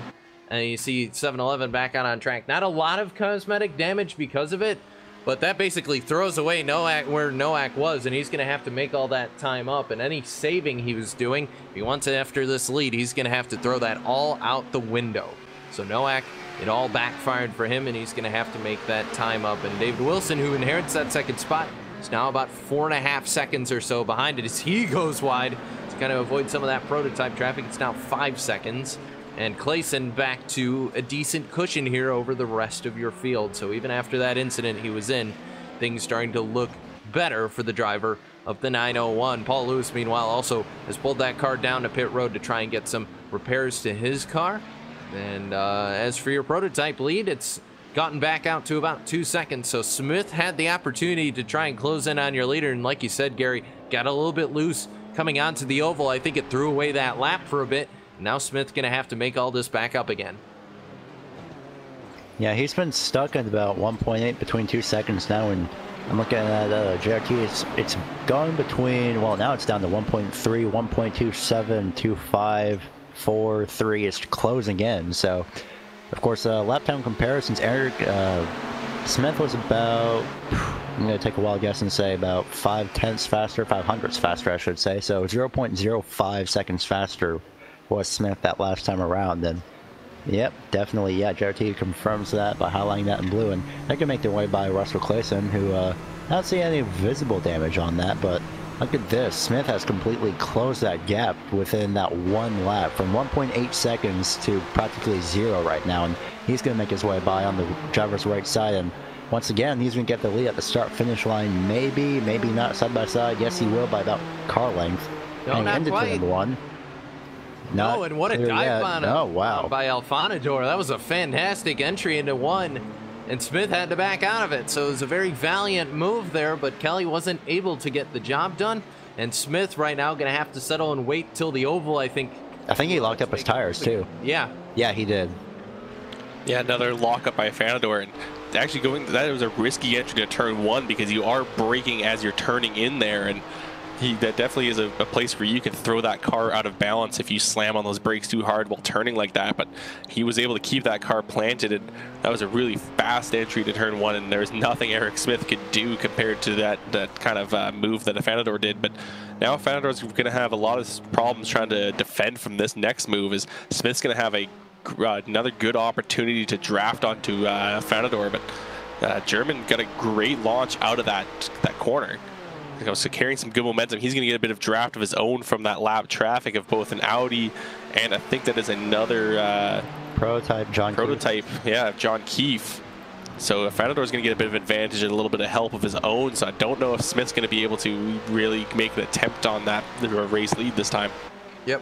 Well, we'll see when they come through 3 and 4 this time how close is going to be that driver of the 296. Smith closing in, but not nearly as much as he did last time by, so going to have to do a little bit more work. And as we watch those two kind of go to battle. Everything's kind of calmed down for the moment in your prototype lead, so I'm going to use this opportunity to take one final commercial break here from Daytona. You're watching coverage of the Classic Daytona 2.4 here from the Daytona International Speedway, the Atlantic Division, right here on LSRTV, your home for sim racing. We'll go non-stop, so you don't miss a moment of the action. We'll be right back.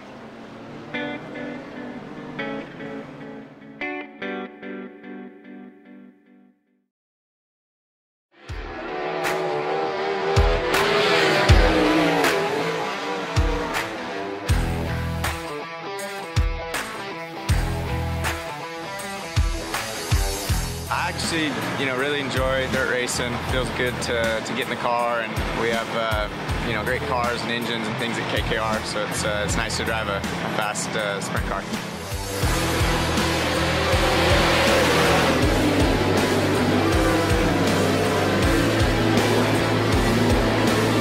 Couple of separate lines developing, three wide action on a turn two. Craig Kinzer, Casey Kane, and Garrett Pittman going at it.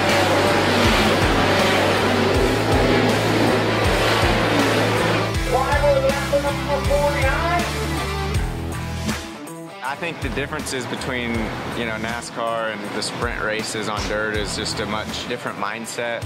The way you drive your cars, the setup, the feel you're looking for. I think one of the hardest things to tell as a fan is when you're watching a race, whether it's a NASCAR race, a dirt race, is just what's really going on in the car. With iRacing, you can get the way that the track's changing, which they've done a great job in how the track changes throughout the night or throughout the race, just to try to capture it and let the fans play it and realize, like, man, there's actually a lot going on, and you can't always see that when you watch a race. So I think it's pretty neat. It's, enjoyable for me, but at the end of the day, it's actually much of a simulation, and there's a lot of ways that you can learn from that. And, early on, it was neat to look at the Cup tracks that I was going to, places that I had never been. So I think it kind of gives you a head start leading into a weekend. It's pretty real life, and that's pretty neat.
Welcome back to Daytona International Speedway as we begin the final hour of the Classic Daytona 2.4 right here on LSRTV, your home for sim racing. Cisco Scaramuza alongside Kelly Dahl and Gary Weaver to bring you all the action. And guys, getting down to it at this point, you got one maybe pit stop left to go, and apart from that, it's cruise to the end of this thing. And it's been kind of wars at the front of your field, but apart from that, it's been pretty well calm the second half, except for a couple incidents.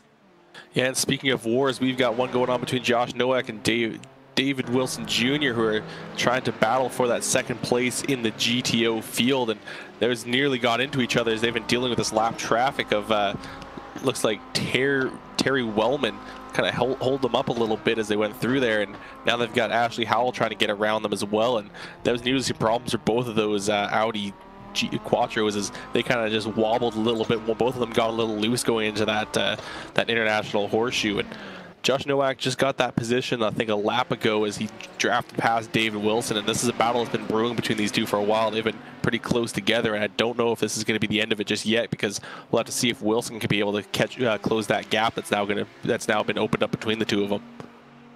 Yeah, and Nowak continuing to hold on to that position as they run right now through the rest of your field. The Jess Coleman show has moved on to Lee Allen, has lost a little bit. I think they got very kind of like out of shape in turn number 1 not that many laps ago and kind of fell back off the rear bumper of Carl Burke, and now kind of that peloton that we used to have is all but gone. So finally they've all broken up, and the 678 machine doing a very good job right now, Gary, and just kind of closing in a little bit on Lee Allen. But this lap traffic has just been all over the place. It's made it very hard to progress through this race without having to worry about, okay, am I going to lose time because of the lap traffic? Am I going to be able to gain time?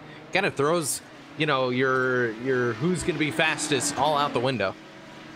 Yeah, this lap traffic is interesting. It's like a highway, but with on a road course, and definitely congested at times, and gets ridiculously narrow as well. So basically your average everyday road course with multi-class racing. And well, Jess Coleman and Lee Allen are clear of any traffic for now. And right when I say that, hey, what do you know? Here comes Steve Driscoll.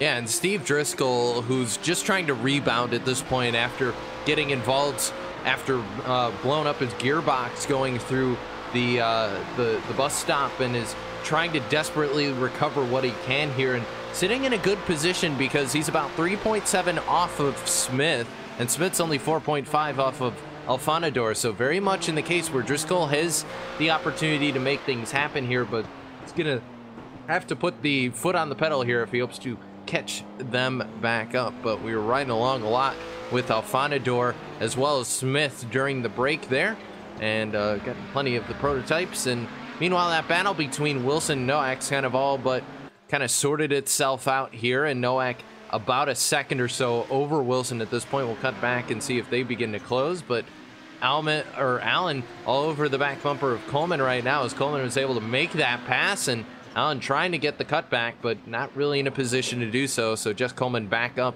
into, that would be 7th overall in your GTO field. Your top 3, meanwhile, it's Nowak and Wilson in second, and then Clayson, who's out in another postcode, about 12 seconds ahead. He took that lead, got it to about 5 seconds thanks to traffic, and then from there on, it's been all Russell Clayson in your GTOs. Yeah, but he's not been out there without his own sort of problems. He's been involved in a couple of accidents, ended up T-boning a spinning GTP at one point, and had to come down to the pit road a bit early to replace that front end. But ever since that, he's been kind of running off. He was under fire a little bit after coming out of the pits from Josh Nowak, who ended up actually running into the back of him, and then Nowak got T-boned himself by another prototype. So Russell Clayson has had his own share of problems, but for the most part, he's been kind of off on his own out in the front of this field, and really just been kind of cruising by himself here, and hopefully he'll be able to continue that all the way to the end of this race. Yeah, it would be ideal for Clayson to make that happen. Meanwhile, kind of going through. Oh, Alfanador into the pits. Alfanador and Smith have come down to the pits. That should be the last stop, according to my calculations. They should be good to the end here, Gary. Yeah, both of them coming down early, and well, Steve Driscoll is in the lead once again, but for how long is what matters, as both of these drivers getting most likely fuel, I believe, towers as well. Probably not, maybe just a splash and go. I believe they do it separately. I'm not 100% sure, but nonetheless, Alfanador and Smith pitting with only about 53 minutes left in this race, as Ashley Howell is now in second. And Ashley also doing a very excellent job right now, staying out on the old tires and trying to stretch the fuel mileage as much as they can. So the 16 going to stay out, the 941 going to stay out, Stanley going to stay out as well, which Stanley's kind of on a very goofy pit strategy because we know he's come down and taken a couple extra stops, whether it's damage repair or just trying to get the fuel right. Stanley on a little bit of an alternative strategy. Meanwhile, Alfanador leaving now, as is Smith. Carpentier also in the 539, the Pennzoil machine. It's down on pit road, and the rest of your prototypes probably should be pitting this time by. That pit window has been fairly small today here, Kelly, at least what we've seen of these guys today. But I don't think Driscoll is actually going to be coming down the pits this time.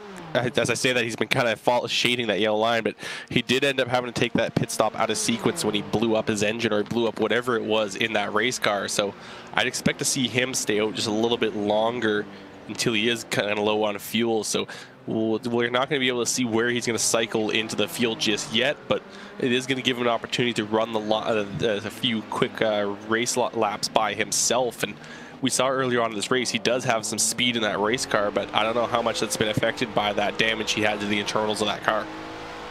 And Scott Corbin putting in chat that the fact they may need a splash and dash here, which could kind of pay off for Driscoll, because Driscoll, albeit not in the best way that he wanted to, but did make an extra pit stop. So if Driscoll can stretch this out on the fuel in that 941, he may have already taken that splash and dash if you kind of work backwards in a way. So Driscoll could very well be sitting in the catbird seat and may not have to stop if there's indeed enough fuel left in that 941 car.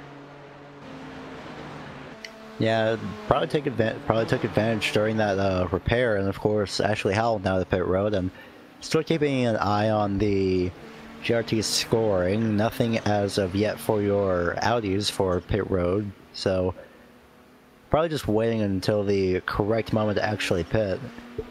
But nonetheless, only one, that's about 3 or 4 GTPs have only made their way to pit road as of now out of your 15 GTP field. But Driscoll, of course, like you said, trying to stretch this as best they can, and maybe some newer tires. I'm not 100% sure as well on that, but of course he's going to try and stretch this run as much as he can. Yeah, and we'll have to see how that's going to, what the ROI on that's going to be, and whether Driscoll can make it to a point where he could just come down, make that final pit stop, and just drive on from there. But meanwhile, a little bit of a battle in your GTO field. Riley Thompson's got a rear view mirror full of Andy Banfield, who, remember, he was fighting for that second position way back when, and now in the opportunity where he's sitting 5th overall and looking to try and make the move on Riley. And Riley coming off the corner here once again, and Thompson, I've seen him here and there on kind of the more oval stuff, a little bit of teaming up with Crowder Crew, and then on the oval side. But on the road course side, Thompson doing a very excellent job so far. So the 283 looking very good, and up 3 spots, so not bad, and in the position where if something happens to your podium group, which if you're curious about them, Clayson has about 11 seconds right now on Nowak, who has about 6.4 seconds on Wilson.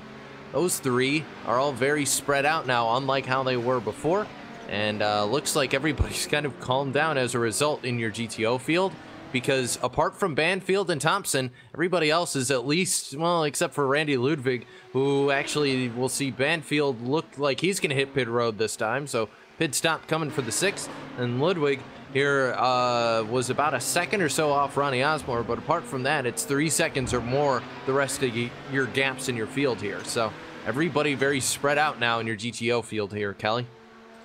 Yeah, and going back to the GTP, Steven Driscoll still sitting a ways ahead of everyone else because he's the only one that has not pit. As I mentioned, he had to pit off sequence, and as you may have mentioned, this could work out for him, maybe not having to take that little splash and go at some point. And if that is the case, that'll definitely help him, because I don't think after this next pit stop he will be in the first place after everything cycles through. So Driscoll may at the end have this work out for him, blowing that engine up earlier on, and it would be kind of funny for that to be the part that kind of helps him win the race. Yeah, congratulations, Stephen. What do you think after blowing up your gearbox that led you to win the race? But it could very well work out. Corbin talking to us in chat saying it's about 45 to 46 minutes on fuel. So if we take that as gospel, at that point it's going to be Driscoll. If he could stay out there another lap, he's good. So this could have worked perfectly for Steven Driscoll, Gary. Perfectly. Yeah, who would have thought blowing up your engine would be a good thing? Oh man, it's odd, isn't it? Yeah. But, I mean, it's working. So I mean, for Steven Driscoll, the race might have played into his hands just a little bit. Meanwhile, Afanador got a little bit of a battle there. He's about 7/10 off Tom Stanley there, Gary, right now. Yeah, Afanador trying to do anything that I can to get through. And well, this is going to be an interesting battle for second place as Driscoll makes his way past pit road. So nothing as of yet. Afanador going to make his way on the left side, actually, coming through the exit of the road course. And oh man, that would have been close, but well, move Afanador back to second place, and of course, he's back at home right where he started. Yeah, Alfonador has also made a very, very good career out of those late dive bomb moves. Has done that several times and done it a little bit. It looks a little bit more surprising than I think what we're seeing up here outside of the racetrack, but he's made them so fairly cleanly that there really hasn't been much issue with other drivers. He just, you know, using the ability of these Nissans to brake as late as they do, Kelly, and you could just make those moves so much later. But Stanley not done with them yet. Got the draft as they come through form.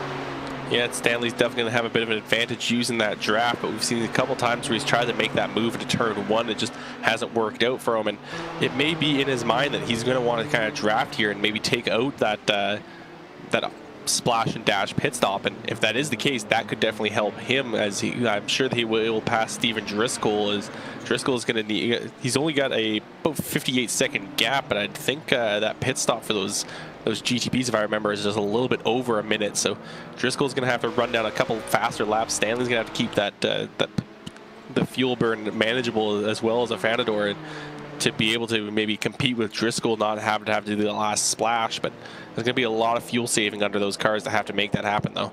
Yeah, Driscoll at this point is within, it's almost on the dot. He's on pit road. So this is your money stop here if you're Steven Driscoll. Make sure you get in your box. Service gets done correctly, and this should be him good to the end on fuel and tires. Remember, everybody else, from what we understand, is probably still going to have to splash and dash it. So this could be perfect. This could work out perfectly for Driscoll if you're Alfonador.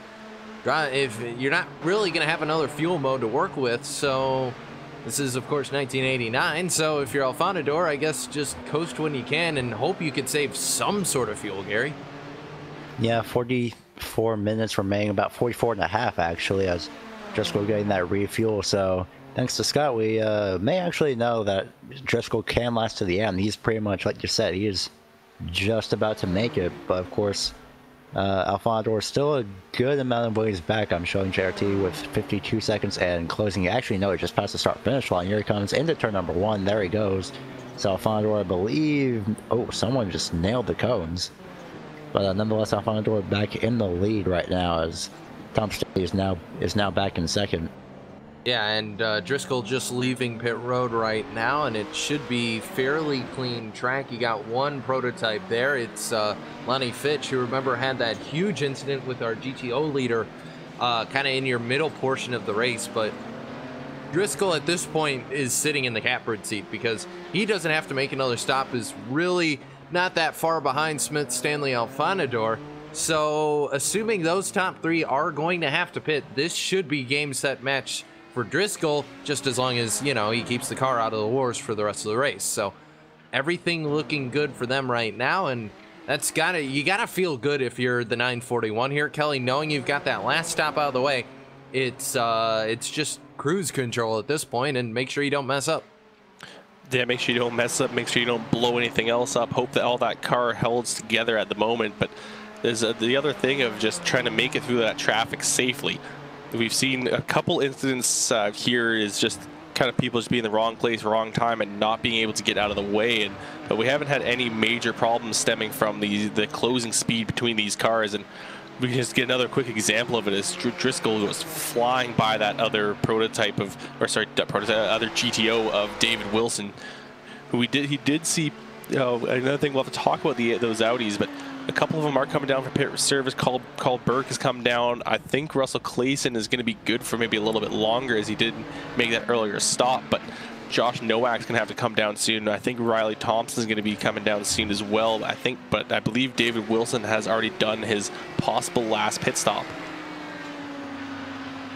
And at this point, if you're Russell Clayson, kind of same sort of dealio, where it's, you had to make that later pit stop due to the damage. So we know Clayson's probably going to be in a good position on fuel, and, he's got a huge gap over the rest of your field. Here comes Nowak down pit road.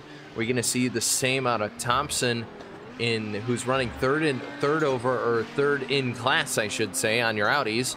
Coming into NASCAR 3 and 4 this time. If all of them are coming down pit road, Clayson's probably not too far in the distance. These Audis can go a little bit further on fuel, Kelly. Saw them pit later than the prototype, so they also should be good to the end here.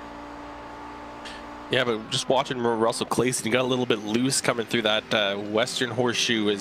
I think those tires may start be kind of falling out from under him, so he is definitely going to have to take new fresh tires. He's a little bit loose once more, and he's just kind of riding the edge of that race car at the moment, so he's going to have to be a little bit careful of his next few laps before he does have to take this car down for service, as he may have burnt those things off. Josh Nowak, though, he's down pit road, so is Riley Thompson. So those two guys are coming down for possibly their last stop. As you mentioned, those cars were going a lot further in their pit cycle than the prototypes could, but so I believe those guys, this will be the last stop for these cars.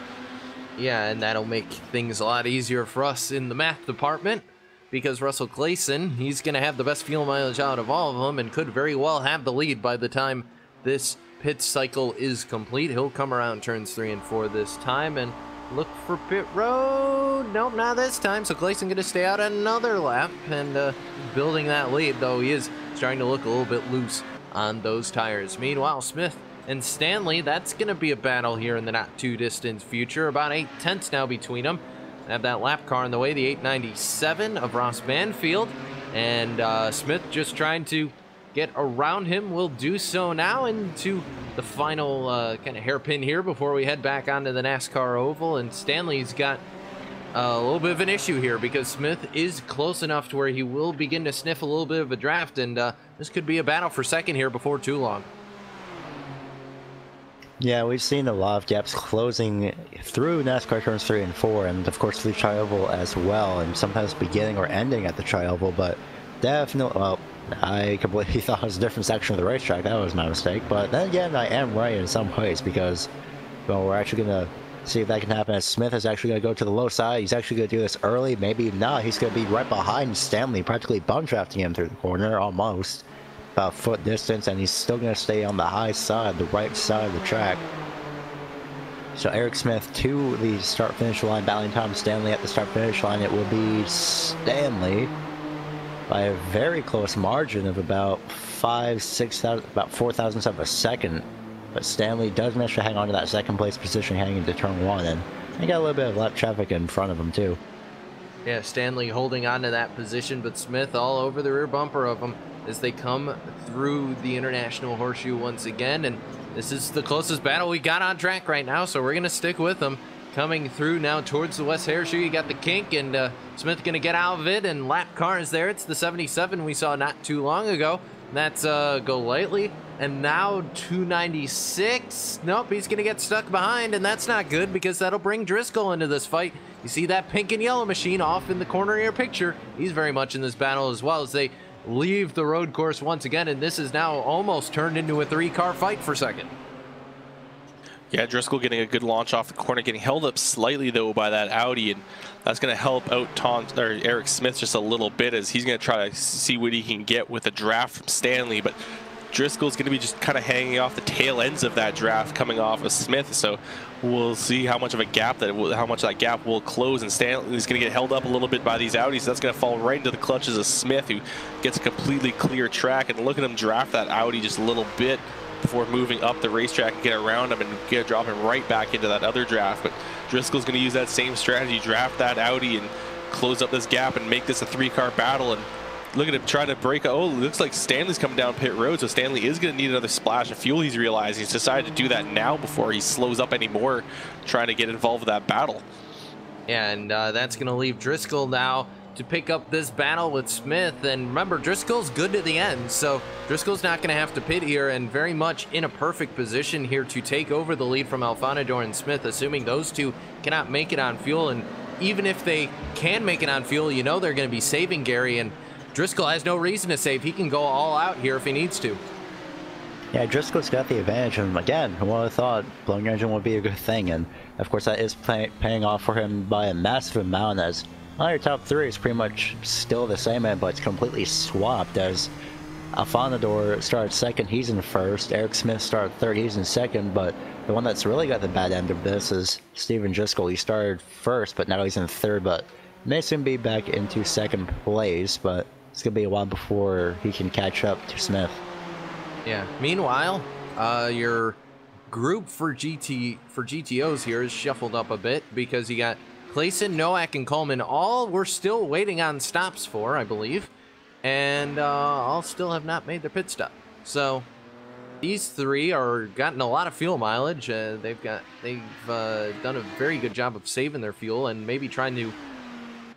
I don't think they can make it to the end on fuel, Kelly, but definitely the longer they wait, the better position, especially for Clayson. I mean, that gap, it's a minute 24 back to Josh Nowak. That's how big of a gap it is. I mean, Clayson's going through 1 and 2 right now. Nowak's getting ready to go through 3 and 4. It's almost a lap at this point. It's huge. Yeah, I believe Nowak might have already pit, if I'm remembering correctly.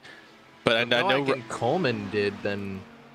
Yeah, I think Clayson is our last one to not pit because he did have to pit earlier on to replace that damage. But if this is the last pit stop before the end, which we really believe it is, Clayson's not going to have to take as long of a pit stop because he's not going to have to take a full tank of fuel. He's only going to have to take enough fuel to bring him to the end. So that's going to help him out in that pit stop just a little bit and help open up that gap just a little bit more. So Clayson is definitely in that position. Here comes Clayson down to pit road this time by, so we'll have to see where he's going to come out in relation to Josh Nowak. But I don't think Nowak's going to be able to pass him, as Nowak's just going through the international hairpin now. No, that gap's huge at this point. I don't think that's going to change, so we'll keep an eye on it.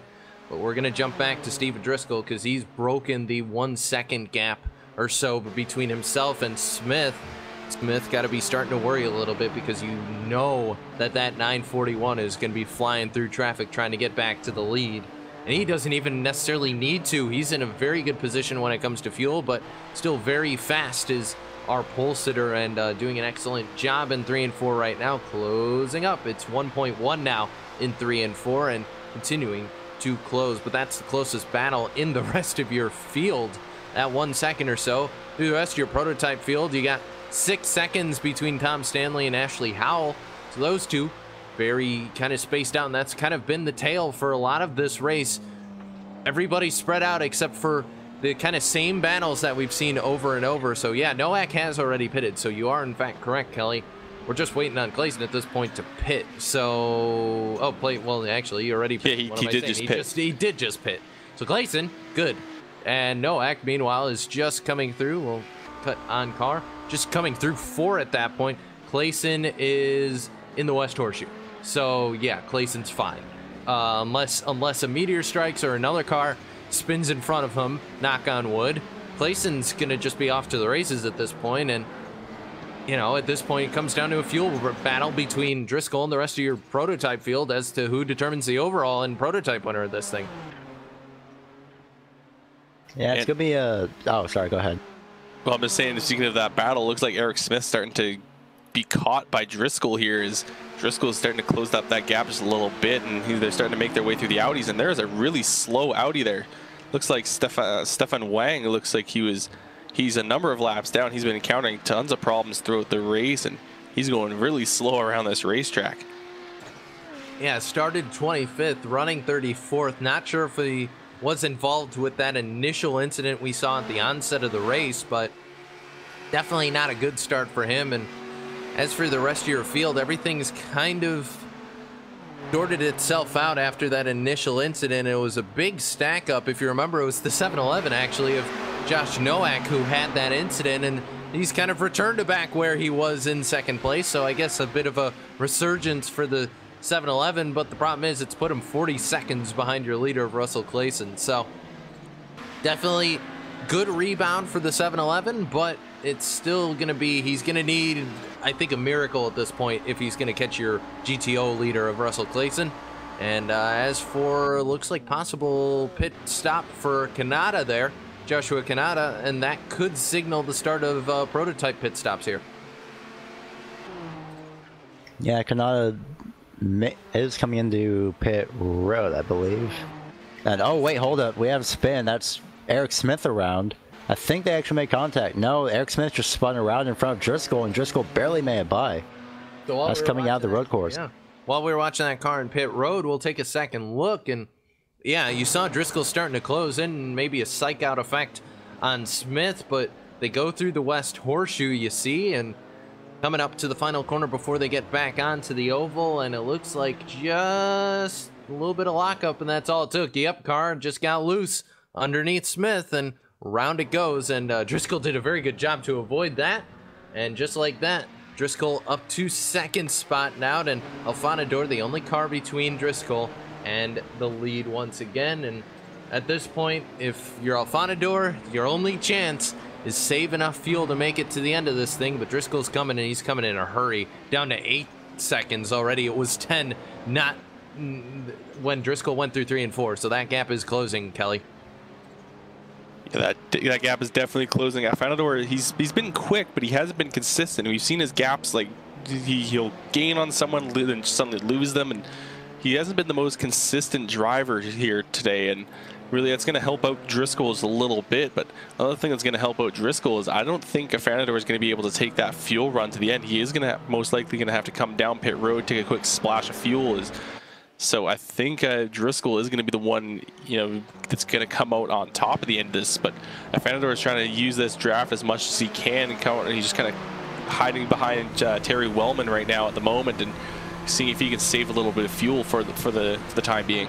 Yeah, but it's at this point it could be very much be a lost cause, and this could be Stephen Driscoll's race. But through the rest of your field right now, looking for battles, and really aren't a whole lot.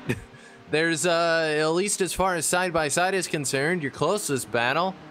We got 5 seconds between Carpentier and Stanley.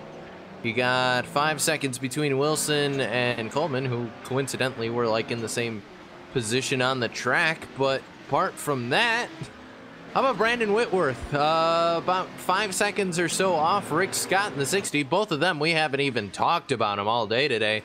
And Scott trying to just recover from not a very good race for him. Is up 2 spots all considering, but just hasn't really been able to be much of a factor today. And Whitworth started in the back, and I believe teammates to Scott, and just not able to quite kind of same story. Haven't really been much of a factor here today, but still very much cruising, and car's still out on track. So very good, good for them to be able to keep the car on track. Meanwhile, you got, as you mentioned, Stefan as well in the 34th position back out on track, and not a good run, the driver of the 238, but has definitely tried to make a resurgence here and at least try and keep that car out on track for a bit here. Is Caranisi and Mandrish, your 2 cars that have pulled it behind the wall, the 844 and the 23, both of them done for the evening. Everybody else still out on track and in reasonable condition in terms of damage, so it's good for them. But Driscoll still 9 seconds off your overall lead at this point, and it's almost become a waiting game for Driscoll to take over this lead. When does Alfanador pit, and is he going to have anything left for Driscoll after that, or is the gap going to be too much to overcome? It's gonna take a lot of time to see if Driscoll can have any type of advantage. Lap time, Alfanador with a 1 minute 35.514, and Stephen Driscoll with 1 minute 35.257. So basically 2/10 faster is Driscoll. So it's taking a while, but that gap is still staying at about 9 seconds, 8.5 right now, 8.6. It's between 8.5 and 9 seconds, and of course, it's not really helping Driscoll right now that it's gotten held up a little bit by the Audis. That's just the worst place he could get held up by any lap traffic. And Driscoll's not having at the moment he's not having the best of nights, but he's still trying. He's still persevering and pushing through, and he's still going to see if he can get that lead as we have about almost 27.5 minutes remaining. Yeah, 27, 35, 34 here, counting down to the end of this race, and it's flown by for the most part. David Wilson, your closest gap now in your field is about 3.5 seconds or so off Jess Coleman, so that could be a battle before the end of this. But yeah, this race has definitely flown by, Kelly, and has the potential to just kind of cruise out to the end of this. Not really seeing anything desperate in terms of gaps or battling here. Michael Lightly starting to close up a little bit on Ross Banfield, so I'll keep an eye on those two. But apart from that, it's been fairly smooth running. Yeah, everyone's been kind of cruising around, and that's been kind of surprising after the earlier parts of this race. We saw so many of those Audis close together, really forming their own pack of drafting cars, and now they've been split apart. They've really drifted apart from each other. So I think a lot of those drivers were just kind of hanging off of that draft and kind of hanging out behind David Wilson, who is really leaving that pack for the most part. And speaking of, Wilson is starting to close up that gap to Coleman a little bit. He just kind of overcooks that international horseshoe, though, but I think he may have an opportunity to maybe chase down Coleman before the end of this. Yeah, it's closed up to now 2.9 now between the two, and Wilson continuing to close the gap. So Coleman's going to have to get to drive in here, or may have the 273 in the rearview mirror in the not too distant future. And you see that is Alfanador in the Nissan livery, the livery that comes with the car, coming out of the oval once again, and has just been doing anything he can do to try and knock that gap down or save fuel or do anything to stop the inevitable. But you got Driscoll still out there. Driscoll will be out there till the end of this, but Smith's still out there, so maybe hoping something, maybe trying to delay it for as long as possible, Gary, in case something happens to the 941 or something, I would think. I'm not sure, but what he has to do is get past this lot traffic as quick as possible, and, well, that's pretty much the same speed that he's been doing this entire night, and he just has to hope that Driscoll gets held up at the wrong moments. Just like a lap ago, he got held up entering, just exiting turn number 1 through turn number 2, which is pretty much the SSs. That's what Alfonso is going to go through here in just a few moments. And as Driscoll comes out of NASCAR turn 4, he goes a little bit below the yellow line. The fellow's going to pit for a second, and spinning behind Alfonso, the number 77, and Mike Golightly. He's going to keep it. Yeah, and he's parked on the inside. Yeah, he's trying to get it going without getting back into traffic, and scrapes the wall just a little bit. Luckily, doesn't collect anybody else, but good awareness by Golightly there. Yeah, and we'll get a second look at that incident there, and it was coming, like you said, off the tri-oval going into turn number 1. This might be the third case of just cars getting loose going into the bus into, I should say, turn number 1. That's exactly what it was. Almost reminiscent of both accidents we've had down here, except this one, the car took a little bit longer to spin, but definitely been a common occurrence here down in turn number 1 here on the road course. And for Mike, he was able to get that car back going, didn't run into too many issues with the rest of the field here, so he'll have to recover anything he can at this point. But the next car up is going to be Ronnie Osmer, the 895, and that's about 9 seconds or so between the two, so that's probably not going to happen. One thing that will happen, though, is David Wilson closing up on Jess Coleman. That gap's continued to tumble, and now down to 1.5, and David could have a shot at her. Yeah, he's going to start getting that draft coming up soon, and that's really going to help him at that moment. But as he mentioned, there's been a lot of incidents in that first turn area, and that really is a difficult turn. You're coming off the banking, you've got a ton of speed behind your car, and that run into turn 1, you're already trying to turn your car, and Jess Coleman actually brings the car down to pit road, it seems. So Jess Coleman deciding that they don't have enough fuel to make it to the end. They're going to take a quick splash and go. I think hopefully that'll be all that it is and not some damage repair, but that's going to give that position to David Wilson. Yeah, Coleman sitting in a position where if we do have to make a splash and dash, this could be catastrophic for for the rest of the field here, because Clayson was able to stay out for so long. I think we're actually waiting on Coleman to make a stop, and yeah, just a splash and dash for Coleman, only about 18 seconds in the pit box. So yeah, I think that's all it was, just enough fuel to make it to the end. So maybe slight fuel miscalculation out of the 678 camp. Either way, just heading back out on track, and we'll lose 2 spots there to Wilson, and Thompson also able to get by as well. So just Coleman now going to find themselves in 5th overall in your field. And well, that got rid of our one close battle. We got one more going on right now. Tom Stanley and Ashley Howell, those two going to start to go to battle here, Gary. Yeah, Tom Stanley closing in on Howell at the moment. Lap time comparison, of course, me being me, 135.467 for Stanley, 136.519. So to put in perspective, about 0.9 tenths faster, basically just a second faster as Tom Stanley. And he's going to be closing that gap in just a few moments. And of course, if Tom Stanley does complete the pass, then they'll be right back to where they started. Tom Stanley started 4th, Ashley Howell started 5th, but they got those positions swapped at the moment. Yeah, and the 16 right now trying to hold on to 4th And a little bit of lap traffic right behind him. It's the 53 of Carl Burke, and that car's seen better days. A lot of the right side has been pancaked off and scraped off, but Carl doing an excellent job to keep the car out there, running 7th in class in your GTOs. So Carl just trying to hold on to the end of this thing, but there around goes the 21. Another car that's been through everything today has been Terry Halleck. Started 15th, running 12th, so up 3 spots, but definitely not where Terry wants to be right now, and looking to improve on that. Is Stanley now going to go by and continuing to try and close on the car in front. Meanwhile, Rory Collins down pit road. Maybe another splash and dash for the 35, so maybe getting to the point where we're going to see Alfanador and Smith hit pit road, and basically that gap has closed up about a second since we last checked on it. It's now 8 seconds. And I think that just means for Alfanador, no matter when he pits at this point, this is going to be game over. And Steven Driscoll is going to be able to get this lead with a huge advantage, Kelly.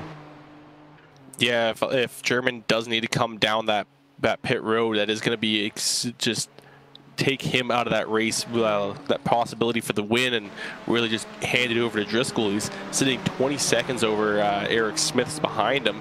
I think Smith might also need another pit stop, so I think this might be, if Alfanador can't stretch it for this last 20 minutes, I think it will go towards Driscoll. And speaking of Driscoll, there's a spin in front of him. That looks like Lee Allen got a little bit sideways going into turn 1. That's another incident there in that section of the track. And Driscoll able to get around, and Allen somehow able to save that car. But Allen, really a scary moment for both Allen and Driscoll.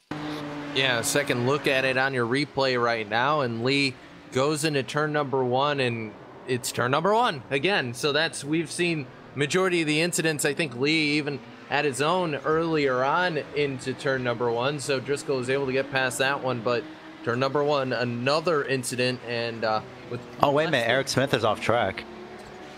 Coming through the International Horseshoe, I think he caught the inside wall. No, he just overshot and braked way too late and ended up going straight into the tire barriers. We'll get a replay of that one as well, and that's past the S's, so not turn 1 for once. But yeah, replay up for Smith, and looks like just timed the braking wrong. We'll get the chopper cam up here and see what happened to the driver of the 296, and goes to apex out, and yeah, just got the braking all wrong, goes straight and right into the tire barriers.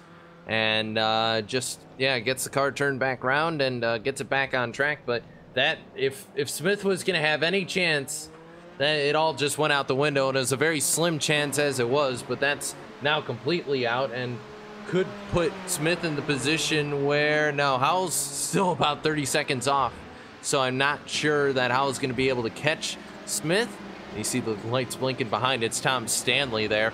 And still trying to catch up to Howell. It's about 1.5 now as they head back onto the oval once again. And Stanley continuing to close, has done a fantastic job behind that wheel, that 961.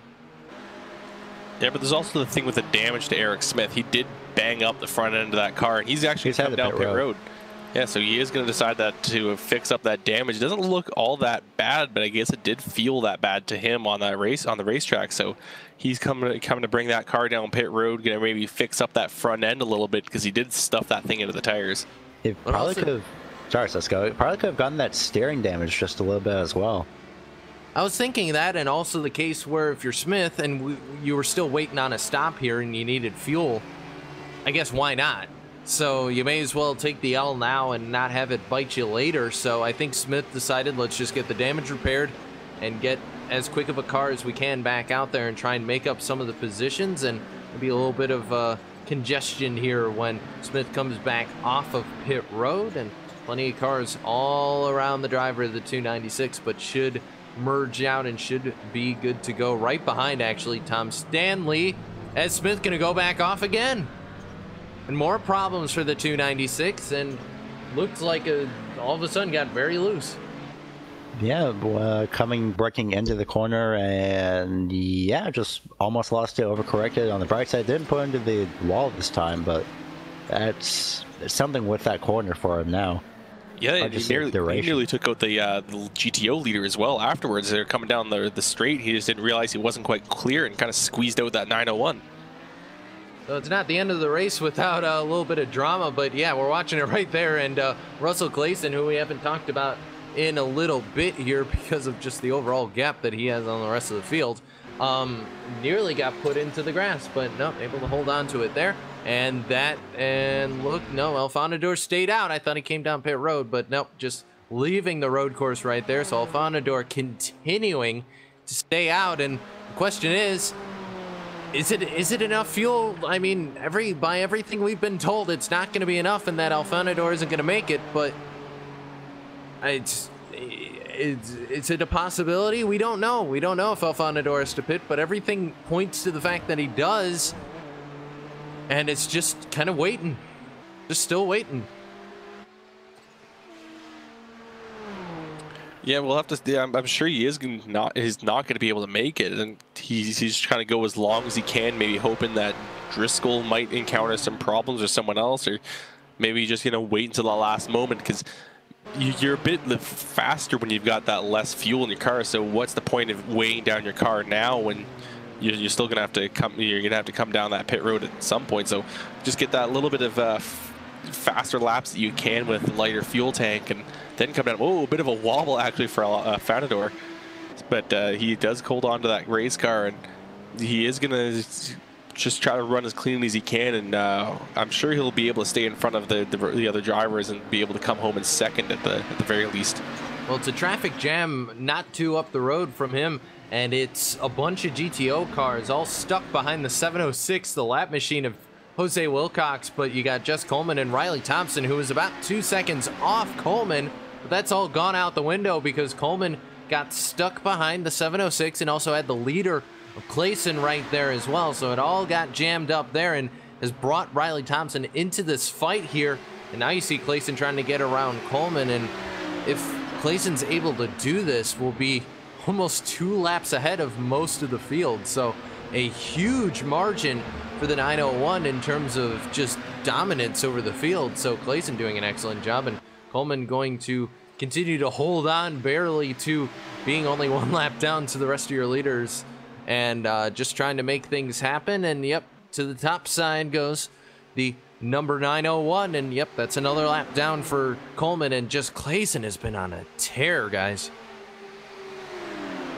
Clayson almost had it, but unfortunately that's not the case for Coleman almost had, but unfortunately that's not the case for Clayson, as he has other plans aside from Coleman. And unfortunately the battle though between Thompson and Coleman are still going on though.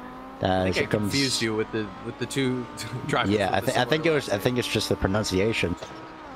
It's been a long race. Yeah, it's been a long race, and only about 13.5 minutes or so left to go here. And so you see the 261, that's Alfonador making his way past Thompson gonna follow these two. Yep, Thompson gonna try and follow through. Not the best place to do it. Maybe cut back, but nope, not gonna happen.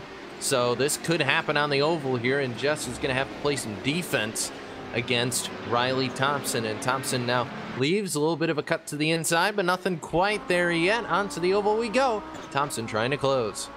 Yeah, and it looks like there's a bit of damage to the rear end of that 678 Audi. It seems like that Coleman's been rear-ended at some point, and that may hurt that car just a little bit. And that might be what's allowing Thompson to catch up and stay with Coleman.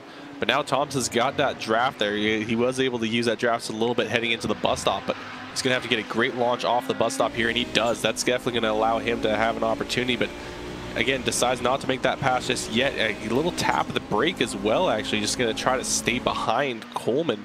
So I don't know why Thompson isn't trying to make that pass now. He is going to try to make that move to the outside now, heading off of NASCAR 4. So I guess he was just not wanting to give Coleman a time to draft him and make a counterattack. So he's wanted to try to make that move now and hold off Coleman going through turn 1. Yeah, and Thompson going to get past Coleman here, and time running out, and you see Driscoll now working his way past these two cars. And well, at that point it's now 7 seconds between Driscoll and your leader of Jermaine Alfonador. And for Alfonador, it's Alfonador, I should say. Oh no, he's gonna make contact just like that. It went on the windows, and Audi, oh my goodness, your leader runs into huge issues there. Yeah, heavy contact for Affanador. That Audi just did not realize that Affanador was coming, and Affanador hard into the wall, and that's going to really bang up that race car. He does have an opportunity to take a quick repair if he can make it back to pit road, but that car is in some definite trouble, and that may take him out of that chance of the race lead. Driscoll's going to go by now, and Affanador is just struggling to keep that car on the racetrack.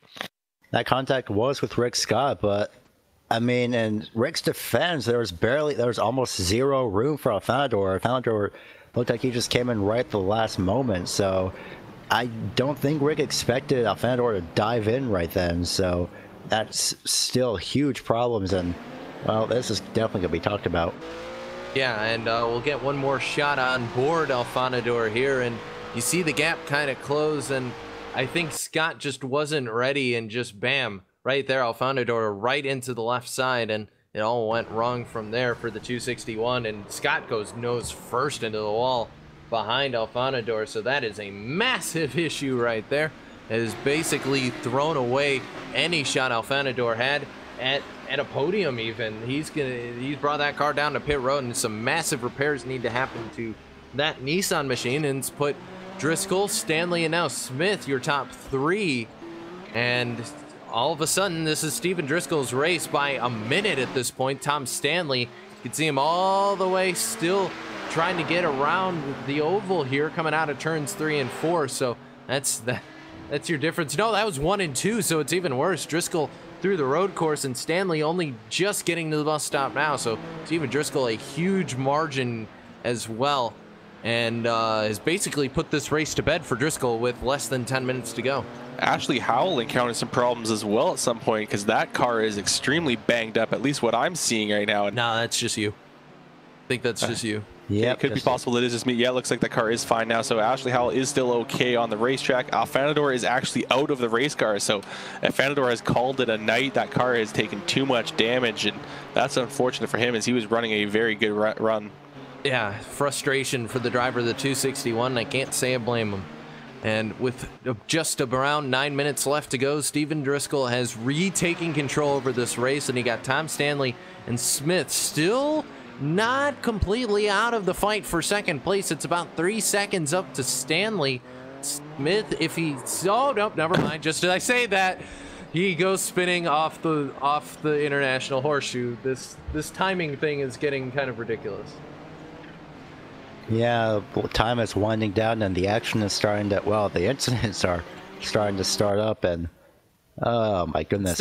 It's that last portion of the race, Kelly, where you get confident and you get overconfident and mistakes are made, and such is the case for Smith there.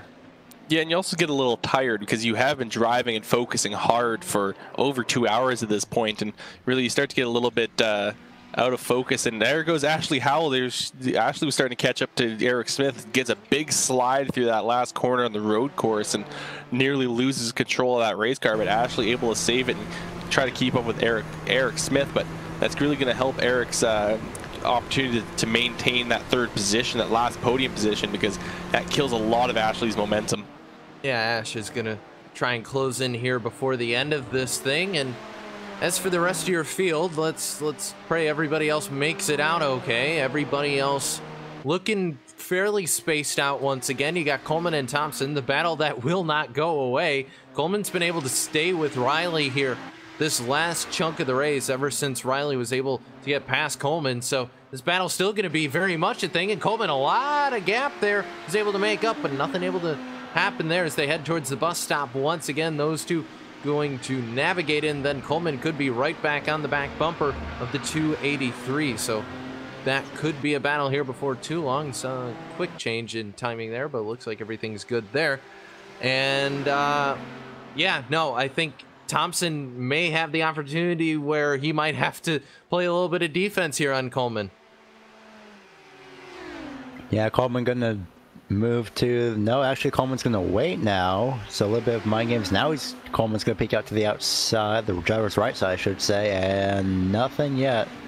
So maybe just a little bit of a mind game, if you will, for Thompson and Coleman, but 7 minutes remaining, less than 7 minutes remaining, and oh man, the battles are slowly starting to heat up, and it's gonna be interesting.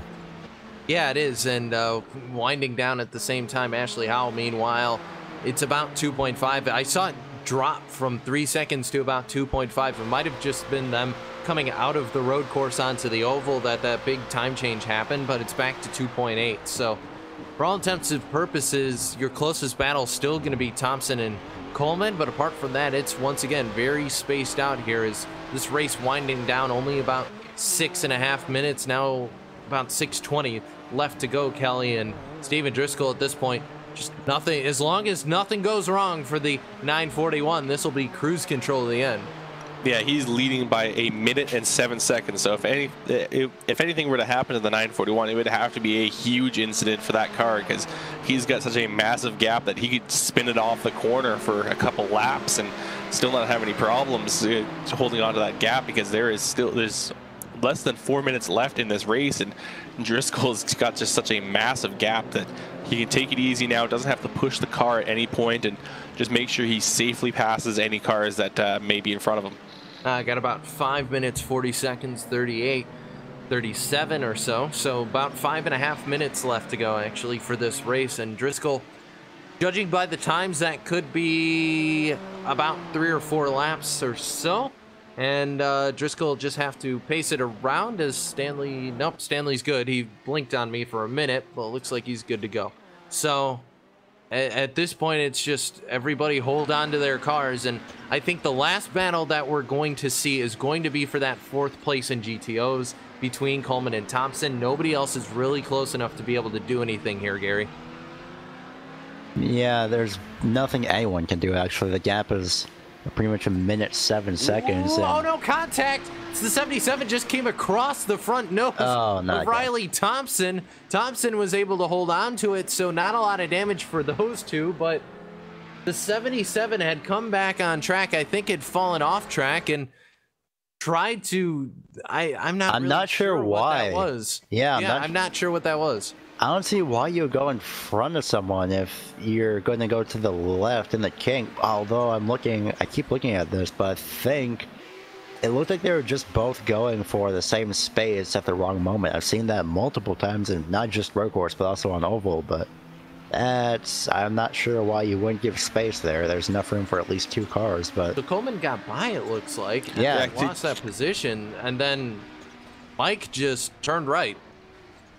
So Go Lightly still running into problems, unfortunately, but oh man. But back to what I was about to say, to put in perspective for 1st and 2nd place, well, ironically, Steven Driscoll's just now hanging through the kink as Tom Stanley's just now in NASCAR turn 4, I believe. Yep, turn 3. It's 1 minute 8 between them. Yeah.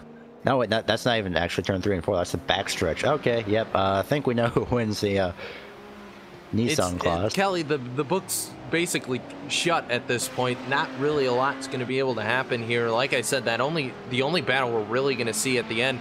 Actually, no, we might get another, because I just looked at the timing, and Mike Kelly and Carpentier, that could be a battle before the end of this. Only about a second between them. Yeah, but they're now caught up in a little bit of traffic. Kelly's going to try to go through. Oh, Thompson overshot coming out of the International Horseshoe. So it was just a small amount, just enough, but Coleman's going to get that position now. I believe that's 4th for that class. Yeah, it is. Yeah, and Carpentier just kind of moved out of the way from Mike Kelly. Mike Kelly's got a lot of speed, and I think there's problems with that Emile Carpentier's car. He's going very slow on the racetrack now, and I don't know what is up with that race car. Gear or something. Yeah, well, I don't know what's going on with that race car, but he's kind of just cruising at this point. Maybe he's just trying to get the thing back to pit road. Perhaps he's really low on fuel and didn't realize until after he passed the pit road, but he is just kind of keeping that car to the side and just kind of puttering that thing around the track. I think Carpentier just realized that the fuel window might have been smaller than what he was realizing, and just kind of coasting around at this point. That looks to me like uber fuel conservation. Going to jump to the inside now and let those 2 cars by. So Carpentier doesn't look like he's going to be able to make it on fuel here, Kelly. That's huge. Yeah, it's definitely a problem for that race car. Actually, no, the car's picked back up speed, so unless Carpentier just needed to save like an extra half a lap or something like that, I'm not sure, but or a 10th of a lap or something. Odd. Yeah, I'll try to keep an eye on that car, see if he does bring it down pit road. John Keefe's down. He didn't make it. He couldn't make it on fuel. So That's we only another have one, 276. This might have been closer than we thought. I think some of the drivers thought they could take a splash and dash and didn't add enough fuel. Of So course. now Mike Kelly might get around John Keefe. So it's the smallest miscalculations, and I think, I'm not sure, I think Cisco can confirm this, but I believe we have at least, I think this time by it's going to be the white flag. I'm not sure unless that... Driscoll should take the white flag because he will Yeah, we cross are the under... line. We're under 135, and that's the normal lap time. So Driscoll will get it here. The question is Stanley going to have to do another lap, or has Stanley made it work? So white flag not going to be out quite yet because it'll come out once the timer ticks over. But with that being said, 1 minute left to go, and for Stanley, where's Stanley? West Horseshoe right now. Going around another one of those Audis. It looks like it's Randy Ludwig in the 864. So Stanley's racing the clock at this point. If you're Smith, this will be your last lap. But if you're Tom Stanley, I'd say almost lay off the throttle just so you don't have to make the extra lap here. But for Steven Driscoll, this has just been dominating fashion for the driver of the 941. And the same for Russell Clayson, who is gonna, it's gonna be close if Clayson just getting to the bus stop now. It might be another lap for the 901. And as for Nowak, I can't say the same. Nowak's gonna probably finish on this lap, but Clayson might have to do another lap as well. But Driscoll, it's been all Steven Driscoll as he heads on to the oval for the final time. 14, 13, 12. It'll be close. It's going to be really close. 10 seconds. I think it'll be checkered flag here. 5 seconds. 4, 3, 2 for Clayson. 1 and 0. Ooh, that was a close one. That was close. If JRT whited him out, he's done. Other than that, yeah, no. Well, German, nope. German is done. Alfonador, although he's off track. Actually, my mistake. Is so this is the last lap then? Yeah. So this will be the last lap. So Driscoll's gonna come through 3 and 4 that time. I thought he was on 3 and 4. He was on 1 and 2. But Yep. Steven Driscoll flashing the lights because he knows victory is sweet, just like country time lemonade. Now it's Driscoll over. gonna win here at Daytona, and Clayson gonna have to do one more lap here and try and finish this race off in the rest of the field. Stanley still in the infield here. Carpentier is going to finish up. He'll finish in 9th, and everybody around there is going to be finished up here. But waiting for Clayson, our GTO leader, to try and come across the line here. Out of the road course goes Clayson, and Kelly, another dominating performance by that 901. Yeah, both leaders have had to deal with their own little bit of adversity, having a bit of their own struggles. Each one of them got into a little bit of an accident. Clayson had ended up T-boning another car, but luckily to have that fast repair in his back pocket, got a new front end on that race car, a completely clean race car, and took right back onto control of the race lead. And ever since then, he hasn't looked back. I mean, the only time he was ever really threatened was by Nowak, just for a little bit, and then after Nowak got into him and had a bit of an accident of his own, Clayson has just been gone. So what a dominating performance by Russell Clayson and by Steven Driscoll. And with that, Clayson's going to come out of turns 3 and 4, and the 901's going to bring his Audi 90 GTO across the line. And just like the way he started the race, Russell Clayson going to win it here at Daytona. A fantastic job by him. Brings home the bacon in the Skull Bandit machine. I love the colors on that car, but he's going to get the victory in your GTO class. And still waiting on some more cars to flash across the line, but while they're doing that, we're going to run you through your LSRTV full finishing order here for the classic Daytona 2.4 here for the Atlantic division of the Major Series.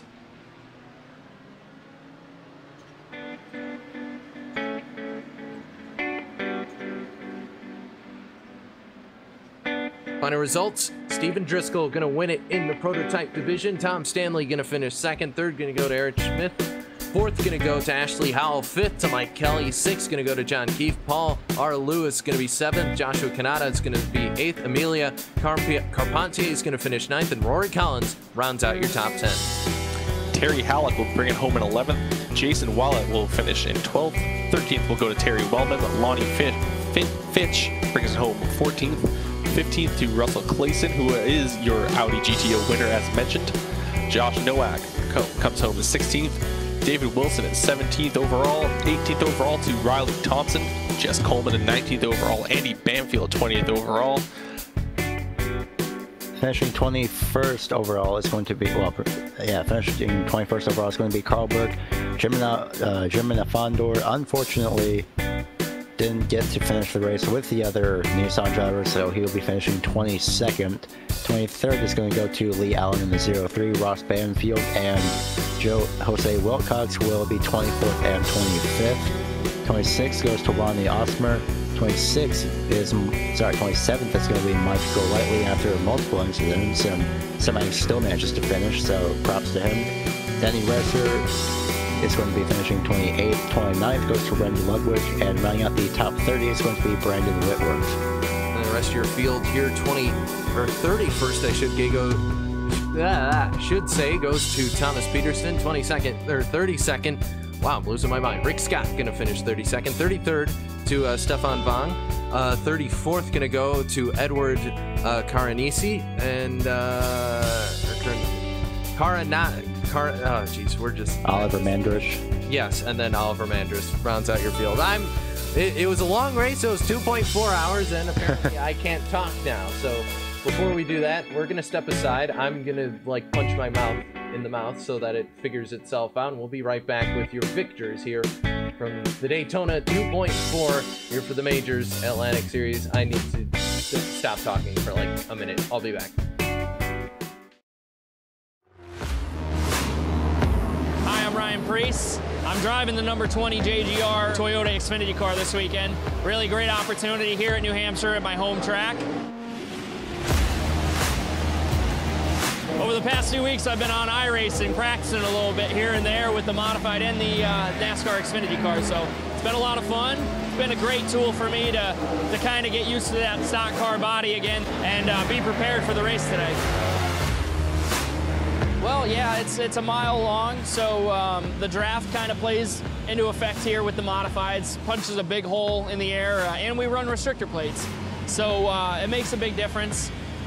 Just really fast, and it's our Daytona. So that's what's great about it, and we have a fast car for tomorrow.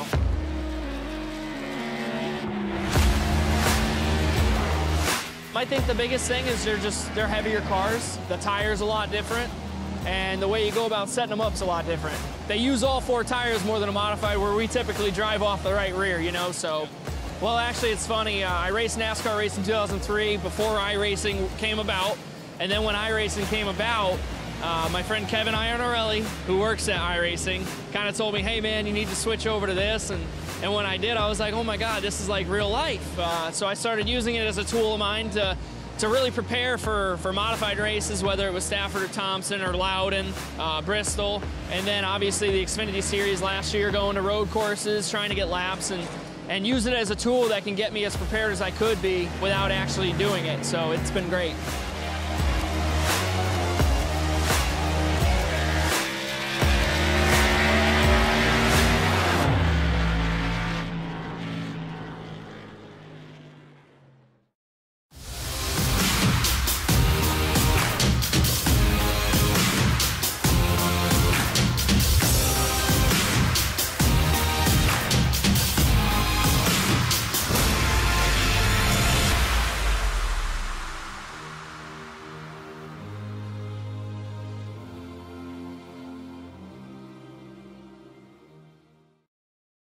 This broadcast is the copyrighted work of LSRTV, and it may not be rebroadcast, retranslated, or used in any form without the express written consent of Live Sim Racing LLC and iRacing.com Motorsport Simulations. LSRTV would like to thank you for your support, and we hope you enjoyed tonight's broadcast.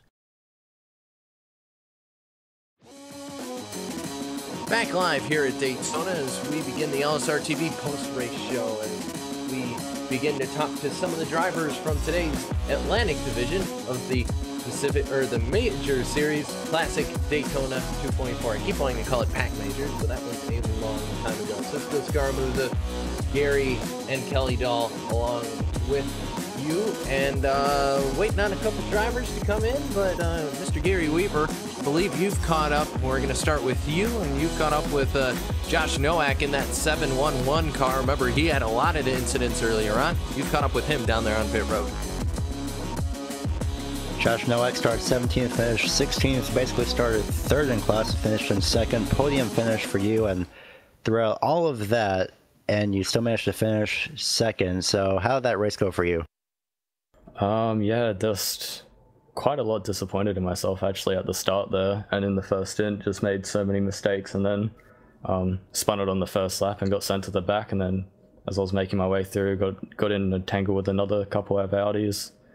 Just, yeah, a little bit disappointed, but happy we got the second in the end. Well, it was definitely an interesting race and very enjoyable. And, well, two questions. One, how are your arms after that? And how did pit strategy play to this race as well? Oh, yeah, it was pretty tiring getting up early in the morning and coming to do this race. Arms are feeling okay. Got a bit of a workout a couple weeks ago in Daytona, so I was well versed for doing 2.4 hours. And yeah, pit strategy wasn't too hard. It was we just pitted every 28 laps, and I came over across the line with 5 laps of fuel left, so we were all good there. Take tires every stop. It was pretty simple. Well, of course, that did seem to pay off for you, and definitely a really exciting race, and probably even more exciting from your vantage point. Of course, before I let you go, is there anyone that you'd like to thank, any sponsors or shout-outs that you'd like to say? I'd like to thank Kinetic Racing for drafting me onto their team. They gave me a great setup, which let me get into second place. I'd like to congratulate Russell, did well, and I'd also like to apologize to those 2 Audis that I had a misfortunate accident with. Yeah, just caught me out. Well, it was definitely an enjoyable race, and congratulations on your second place finish. No problem. Thank you very much. That's it. That's Josh Nowak, and now we're going to catch up with the driver of Eric Smith. And first, there's one thing pressing me right now, and it's the first question I have for you, Mr. Smith, is we kind of had the debate back and forth. Is it Eric or is it Eric? No, just Eric. Thanks.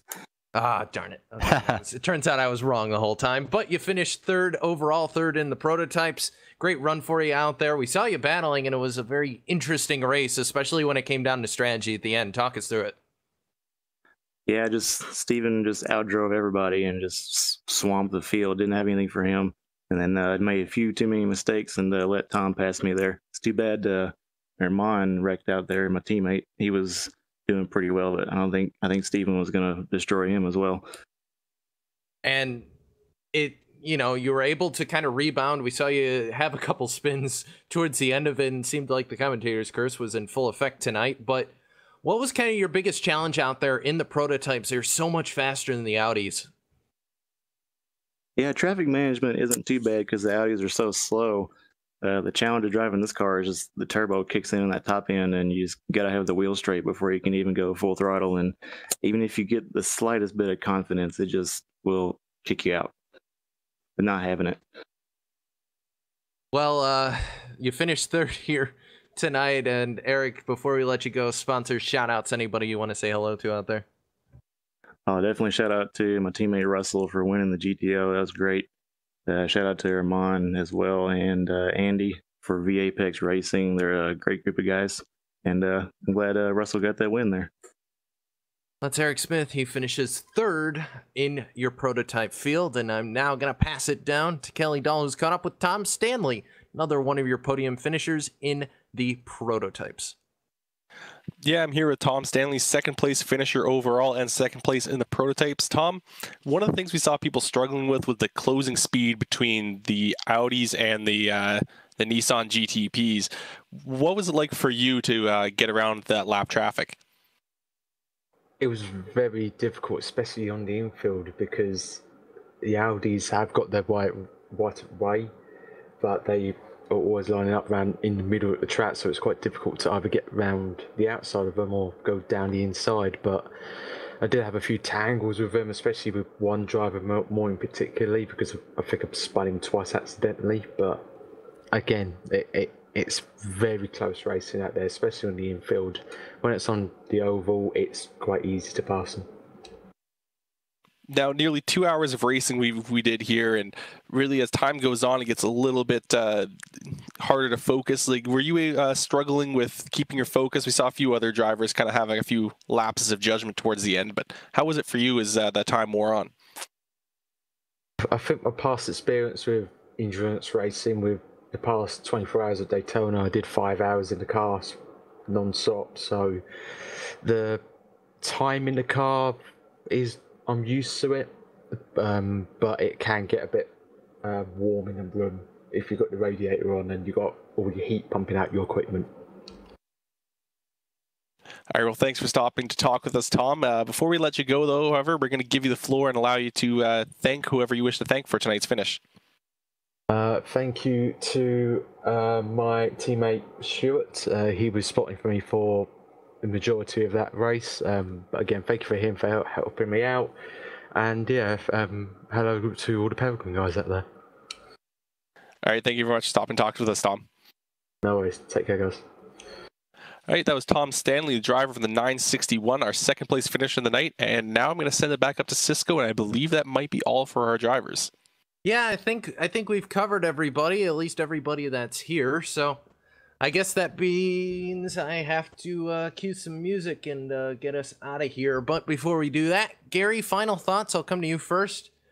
First road race with us, because it's the first road race we've done here on LSR in a very long time. And a lot of fun out there. It was really cool to see the Camel GT cars out there in their own event. Yeah, I never really actually seen the Camel GT car. Well, I've seen the Camel GT cars, never really watched them or raced them. But of course, it was really interesting to see them on a, if you will, modern day course. So to see the difference between the 24 hours and then the 2.4 with this, it was really interesting, especially with lap traffic and how everyone negotiated everything, and ultimately interesting incidents as well. And Kelly, I'll go to you as well. First road broadcast for you, but kind of final thoughts as we get ready to leave 1980 and head back into the present day? Yeah, it was definitely a very interesting race to watch. I'm glad it was done at nighttime because those Audis were just constantly spitting fire, and that was just something fantastic to see. It's really unfortunate we don't see these cars too often, because there are some great examples of racing machinery, and I really hoped this will allow, like, this broadcast will cause more people to maybe race them more on the service, and I hope we see them once more. Well, we still got plenty of racing coming up for you this week on LSRTV. Of course, Monday is the RSR Icebreaker Series finale. You can catch that tomorrow at 9:35 Eastern. You got, well, we don't have the Pro Series, which will be nice because I get a Tuesday off, so that makes me happy. Wednesday, Myrtle Beach Simulation Series with CEA. Thursday, of course, Upstate. Friday, the SunWest Construction Super Speedway Cup Series. Saturday, the United Sim Racing BNC Lawn and Landscaping Truck Series, as well as the Bull Ring Racing League Outlaw Modified Series. All of that on the docket coming up. And if you want to hear more about our schedule, our broadcast schedule, you can check us out online at www.livesimracing.com if you want to learn more about the major series. And if you can participate, got some Daytona action continuing down the road as they're going to head on the oval side of things. You can check them out at www.pacificmajors.com. Of course, Pacific Majors, part of the Majors family of series. One more broadcast coming up for you. That'll be on GSRC.